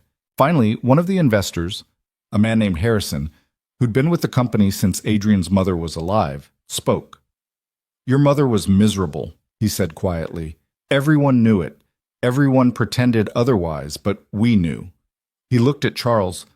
I always wondered if things would have been different if she'd chosen happiness over duty. That's not relevant, Charles said sharply. Isn't it? Harrison turned to Adrian. I can't speak for the others, but I'm not pulling my investment. Take the hit from the merger, execute your plans, and rebuild. I've seen you do it before. You'll do it again. Another investor nodded. Same. I'm in this for the long haul, not just the next deal. One by one, the investors committed to staying. Not all of them. 2 walked away immediately, heading for the door and presumably their attorneys. But enough stayed that Adrian felt something loosen in his chest. Well, Morrison said into the awkward silence. That went better than expected. Charles turned and walked away without saying a word. Adrian watched him go, feeling the weight of 20 years of trying to earn approval he'd never quite receive. Clara leaned close. You okay? Yeah, I think I am. He squeezed her hand. Come on, let's get this over with. The speech was supposed to happen at 8. At 7:55, Morrison found them and gave Adrian a microphone and a look that clearly said, Good luck, you're going to need it. Adrian stood on the stage looking out at hundreds of faces, investors, employees, socialites who'd come for the spectacle, reporters who smelled a story. He found Clara standing near the back, and she gave him a small nod. Good evening, he started, and the room quieted. Thank you all for coming tonight. I know you're expecting me to announce my engagement to someone appropriate, someone who fits the profile of what a billionaire's wife should be, someone who'd help close the merger and make everyone's lives easier. The crowd shifted uncomfortably. But I'm not going to do that, because that would be a lie, and I'm done lying. He took a breath. The merger with the Lee family is dead. It fell through because I couldn't pretend to be something I'm not. And yes, that means we'll take a financial hit. Yes, that means some positions will be eliminated, but it also means I get to build a company based on honesty instead of convenience. Someone in the crowd whispered. Adrian ignored it. 3 weeks ago, I walked into a matchmaking office desperate for a solution to a business problem. I thought I could find someone suitable, announce an engagement, and save the merger. Simple transaction. He found Clara in the crowd again. But I met someone who saw through that immediately. Someone who refused to help me fake a marriage but offered to help me find something real instead. Clara was smiling now, tears in her eyes. Her name is Clara Moretti. She runs a small matchmaking business in Brooklyn. She has no interest in my money or my company or any of the things that usually matter in my world. She just sees me, the scared, imperfect version of me, and somehow thinks I'm worth her time anyway. Adrian's voice cracked slightly. And I'm choosing her, not because she solves my problems, but because she makes me want to be better at solving them myself. The room erupted in whispers. Adrian saw his father standing near the exit, expression unreadable. So if you came here tonight expecting a business announcement, I'm sorry to disappoint you. But if you came here for the truth, here it is. I'm engaged to a woman who makes me happy. The merger failed. The company will survive. And for the first time in 3 years, I'm choosing my life over my legacy. He set down the microphone and walked off the stage, ignoring the explosion of conversation behind him. Clara met him halfway, and he pulled her into his arms right there in front of everyone. That was insane, she whispered against his shoulder. Completely. Your father looks like he wants to murder you. Probably. The reporters are taking about 1,000 pictures right now. Let them. He pulled back to look at her. You okay? I'm unemployed, Clara said. After that speech, nobody's going to come to a matchmaker who ended up marrying her own client. My business is definitely dead. I'm sorry. I'm not. She laughed, and it sounded free. I hated running that business. I was only doing it to honor my mom, but I'm terrible at it. Maybe this is the push I needed to do something else. Like what? I have no idea, but we'll figure it out. She kissed him, and Adrian heard cameras clicking like crazy. Together. They left the gala 20 minutes later, escaping through a side exit while reporters shouted questions and guests stared. Marcus was waiting with the car, and neither he nor Adrian said anything about the fact that Adrian was grinning like an idiot. Where to, sir? Home. But can we stop somewhere first? 10 minutes later, they pulled up in front of Clara's brownstone. Adrian ran in and came back with an armful of photo albums from her office, decades of couples her mother had brought together, proof that love could happen in unexpected ways. What are you doing? Clara asked as he loaded them into the car. Saving your legacy, your mom's legacy. He climbed in beside her. We'll figure out what to do with them later. But they matter too much to leave behind. Clara looked at the albums, then at Adrian, and started crying. Happy tears this time, the kind that came from letting go of something you'd been carrying too long. The penthouse was quiet when they arrived. Jennifer had put Sophie to bed hours ago, leaving a note that said she'd seen the news and congratulations, and also please give her a raise. Adrian laughed at that, making a mental note to do exactly that. He led Clara to the living room, and they sat on the couch surrounded by the photo albums, looking through decades of proof that love could work when people actually chose it. Your mom would be proud, Adrian said, studying a photo from the 80s. A couple on their wedding day, looking at each other like nothing else existed. I think she'd be shocked I married one of my own clients. But Clara was smiling. Though knowing her, she probably saw it coming before I did. Are we actually getting married? Or was that just for the speech? I looked at him. Do you want to marry me? Yeah, I really do. He took her hand, not because it solves anything or makes sense on paper, just because I want to wake up next to you and figure out life together, and introduce you to Sophie properly, and make pancakes on Sundays. That's the most unromantic proposal I've ever heard. I'm new at this. I know. She kissed him. Yes, I'll marry you. For all those unromantic reasons and a few romantic ones too. They fell asleep on the couch, still looking at albums, Clara curled against Adrian's side, both of them exhausted and happy and completely uncertain about what came next. Adrian woke up to Sophie standing over them, poking his shoulder. Daddy, why is there a lady on our couch? He blinked awake, disoriented. Clara was still asleep, her head on his chest. This is Clara, remember? I told you about her.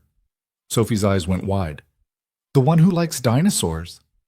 We haven't actually confirmed that yet. Maybe you should ask her. As if on cue, Clara stirred, opening her eyes and immediately looking panicked when she saw Sophie. Oh, hi, you must be... I'm Sophie. Do you like dinosaurs? Clara sat up, trying to smooth her wrinkled dress. I don't know much about them, but I'd love to learn. I can teach you. I know everything. Well, not everything, but almost everything. Did you know that pterodactyls aren't actually dinosaurs? They're flying reptiles. Most people don't know that, but I do. That's very impressive. Clara looked at Adrian helplessly, and he smiled. Sophie, Clara and I need to talk to you about something. Want to come sit with us? Sophie climbed onto the couch between them, suddenly serious. Are you going to get married? Would that be okay with you? Adrian asked. Sophie thought about it. Will she live here? Probably, if that's okay. Will she make me eat broccoli? Clara laughed. Only if your dad says you have to. Can she tell bedtime stories? I can try. I'm not sure I'm as good as your dad, though. Sophie looked between them, considering with the gravity of someone making a life-altering decision. Then she nodded. Okay, you can marry her, but she has to meet Mr. Elephant first. He's very particular about new people. I would be honored to meet Mr. Elephant, Clara said seriously. Sophie ran off to get the elephant, leaving Adrian and Clara alone for a moment. That went well, Clara said. You haven't met Mr. Elephant yet. He's tough. I'll win him over. She leaned against Adrian. So this is really happening. We're really doing this. Seems like it. Your father is going to hate me forever. Probably. The The company is going to struggle for a while. We'll manage.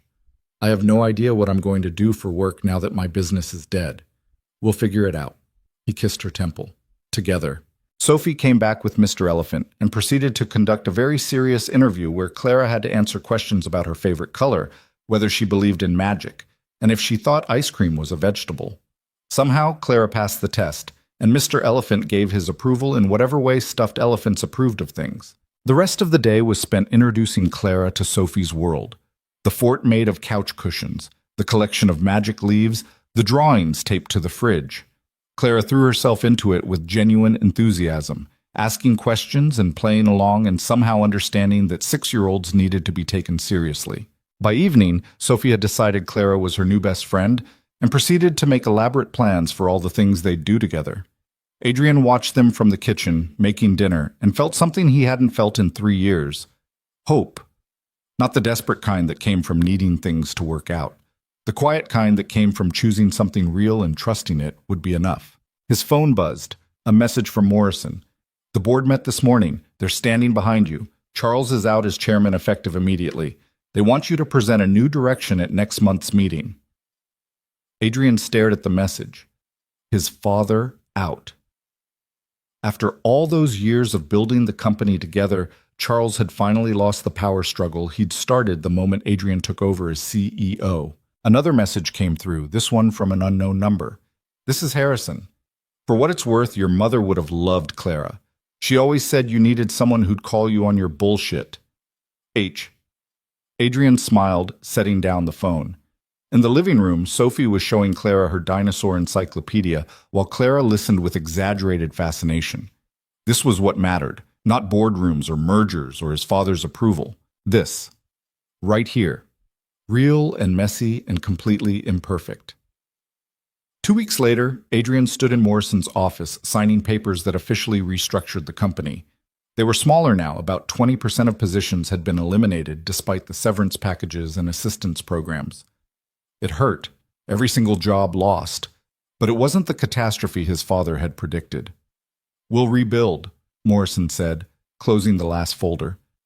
"It'll take time, but we'll rebuild." "I know. And Clara, how's she adjusting?" Adrian smiled. "She's teaching Sophie Italian and helping me figure out which employees we can hire back first. Also, she started consulting with other matchmakers, helping them modernize their businesses. Turns out she's good at that." "Good for her." Morrison stood up. "Your father called me yesterday." "What did he want?" "To know if you were failing yet." Morrison's expression was carefully neutral. "I told him you were doing better than ever. He hung up on me." "That sounds about right." Adrian left the office and headed to Brooklyn, where Clara had set up a temporary workspace in her old brownstone. She was on the phone when he arrived, talking animatedly in Italian to someone, gesturing with her free hand the way she always did when she got excited. When she saw him, her whole face lit up. "Devo andare." Sì. Ti chiamo domani. Ciao." She hung up. "That was a matchmaker in Chicago. She wants to hire me to overhaul her entire client system. Apparently word's spreading that I'm good at this." "You are good at this. Better than I ever was at actually matchmaking." She stood up, stretching. "How'd the meeting go?" "Company's stable. Morrison thinks we'll be back to full strength within 18 months. "And your father?" "Still not speaking to me. But I'm learning to be okay with that." Adrian pulled her close. "How was your day?" "Sophie's teacher called. Apparently she's been telling everyone at school that her new mom is teaching her Italian, and they're going to go to Rome someday." "New mom?" "Her words, not mine. But," Clara looked up at him, "I kind of like it." "Yeah?" "Yeah." She kissed him. "Is that okay?" "It's more than okay." Adrian held her, breathing in the smell of coffee and lavender that he'd come to associate with home. "We should probably actually get married at some point, though. Make it official." "Are you asking me to set a date?" "I'm saying let's not wait. Let's just do it. Something small. Just us and Sophie and whoever matters." Clara thought about it. "Okay, but I'm not wearing white. And we're not doing it in some fancy venue. Somewhere real. Somewhere that actually means something." They got married 3 weeks later on a cold January morning at the bench in Brooklyn where Clara used to sit with her mother. Sophie was the flower girl, and the only guest besides Morrison, Jennifer, and Marco from the bookstore who Clara insisted had to be there because he'd saved Adrian's book. There was no photographer, no reporters, no guests in designer clothes. Just Clara, in a simple blue dress, Adrian in a suit Sophie had helped him pick out, and vows they'd written themselves about choosing each other every day, even when it was hard.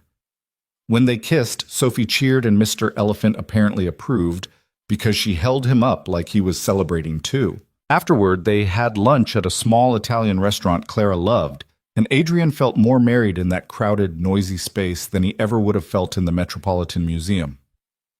That night, after Sophie was asleep and they were alone in what was now their penthouse instead of just his, Clara curled up next to Adrian on the couch. "Do you ever regret it?" she asked quietly. "Choosing this over the merger?" Adrian thought about it honestly. "Sometimes I worry about the people who lost their jobs. Sometimes I wonder if I could have found a middle ground. But regret choosing you? Never. Even though your father won't speak to you? Even though." He kissed her forehead. "He spent his whole life choosing duty over happiness, and it killed my mother slowly. I won't make that same mistake. What if he never comes around? Then he doesn't. I can't control that. I can only control what I choose." Adrian pulled her closer. "And I choose you, every time." They sat in comfortable silence for a while, just being together in the quiet penthouse that felt more like home every day. "You know what I think?" Clara said eventually. "What?" "I think people spend so much time trying to make the perfect choice that they forget there's no such thing. Every choice costs something. Every path means giving up other paths. The question isn't which choice is perfect, it's which choice you can live with." "That's very wise. I'm very wise. You should listen to me more often." But she was smiling. "I gave up my mother's business for you. You gave up a massive merger for me. We both chose something uncertain over something safe, and yeah, it's scary, but it's also the most honest thing either of us has ever done." Adrian thought about that, about honesty versus safety, about choosing the uncertain path because it felt right, instead of the certain path because it looked right, about how his mother had chosen safety, and it had killed her slowly, while he'd chosen uncertainty, and it had made him feel alive again. "My mom left me a letter," he said suddenly, "before she died. I found it in her things after the funeral, but I couldn't read it for years." "What did it say?"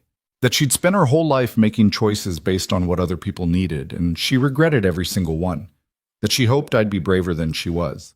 That real love wasn't about finding someone perfect, it was about finding someone worth being imperfect with." He met Clara's eyes. "I think she'd really like you. I wish I could have met her."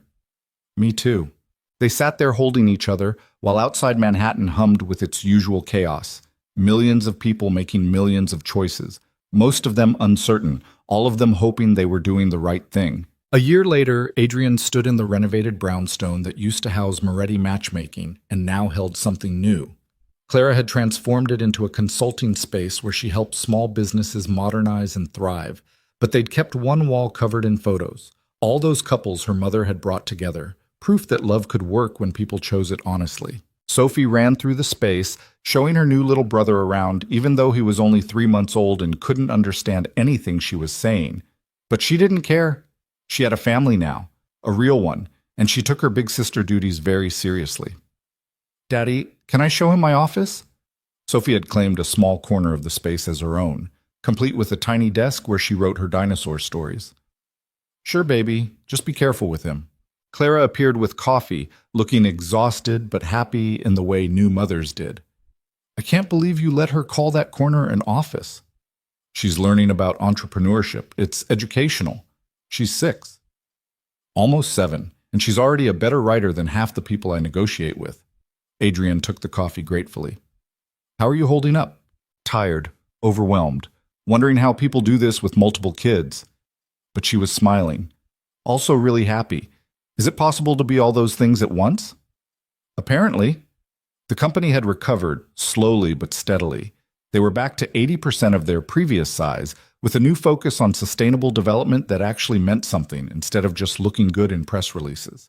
Adrian worked less, delegated more, and made it home for dinner most nights. His father still didn't speak to him. Harrison said Charles watched from a distance, reading every article about the company's recovery, but pride kept him from reaching out.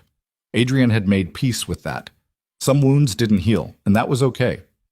What mattered was what he'd built instead: a marriage based on honesty, a family that felt real, a company that did good work without consuming his entire life. Not perfect, but real. And real was better than perfect any day. You know what I was thinking? Clara said, watching Sophie carefully hold her baby brother. What? Your mom's letter, about finding someone worth being imperfect with. She leaned against him. I think that's what we are. Two imperfect people who keep choosing each other despite all the reasons it would be easier not to. That's pretty much love, isn't it? Yeah, I think it is. They stood there watching their family. Sophie whispering to her baby brother about dinosaurs, sunlight streaming through the windows of a brownstone that had witnessed decades of love stories, all of them messy and real and completely imperfect. And Adrian realized that 3 years ago, he'd walked into this building desperate for a solution to a business problem. What he'd found instead was something infinitely better, a reason to stop hiding behind responsibility and start choosing the life he actually wanted. The merger had failed. His father wouldn't speak to him. The path forward was still uncertain in 100 different ways, but he had Clara. He had Sophie. He had a son who couldn't even hold his head up yet, but who already had his mother's eyes. He had a company doing work that mattered instead of just work that made money. He had Sunday pancakes and magic leaves and bookstores where he could just be himself. He had a life worth living instead of just a life worth defending. And in the end, that was the only choice that mattered. Not the perfect choice. Not the safe choice. Not the choice that made everyone else happy. Just the honest one. The one he could live with. The one that made him feel alive.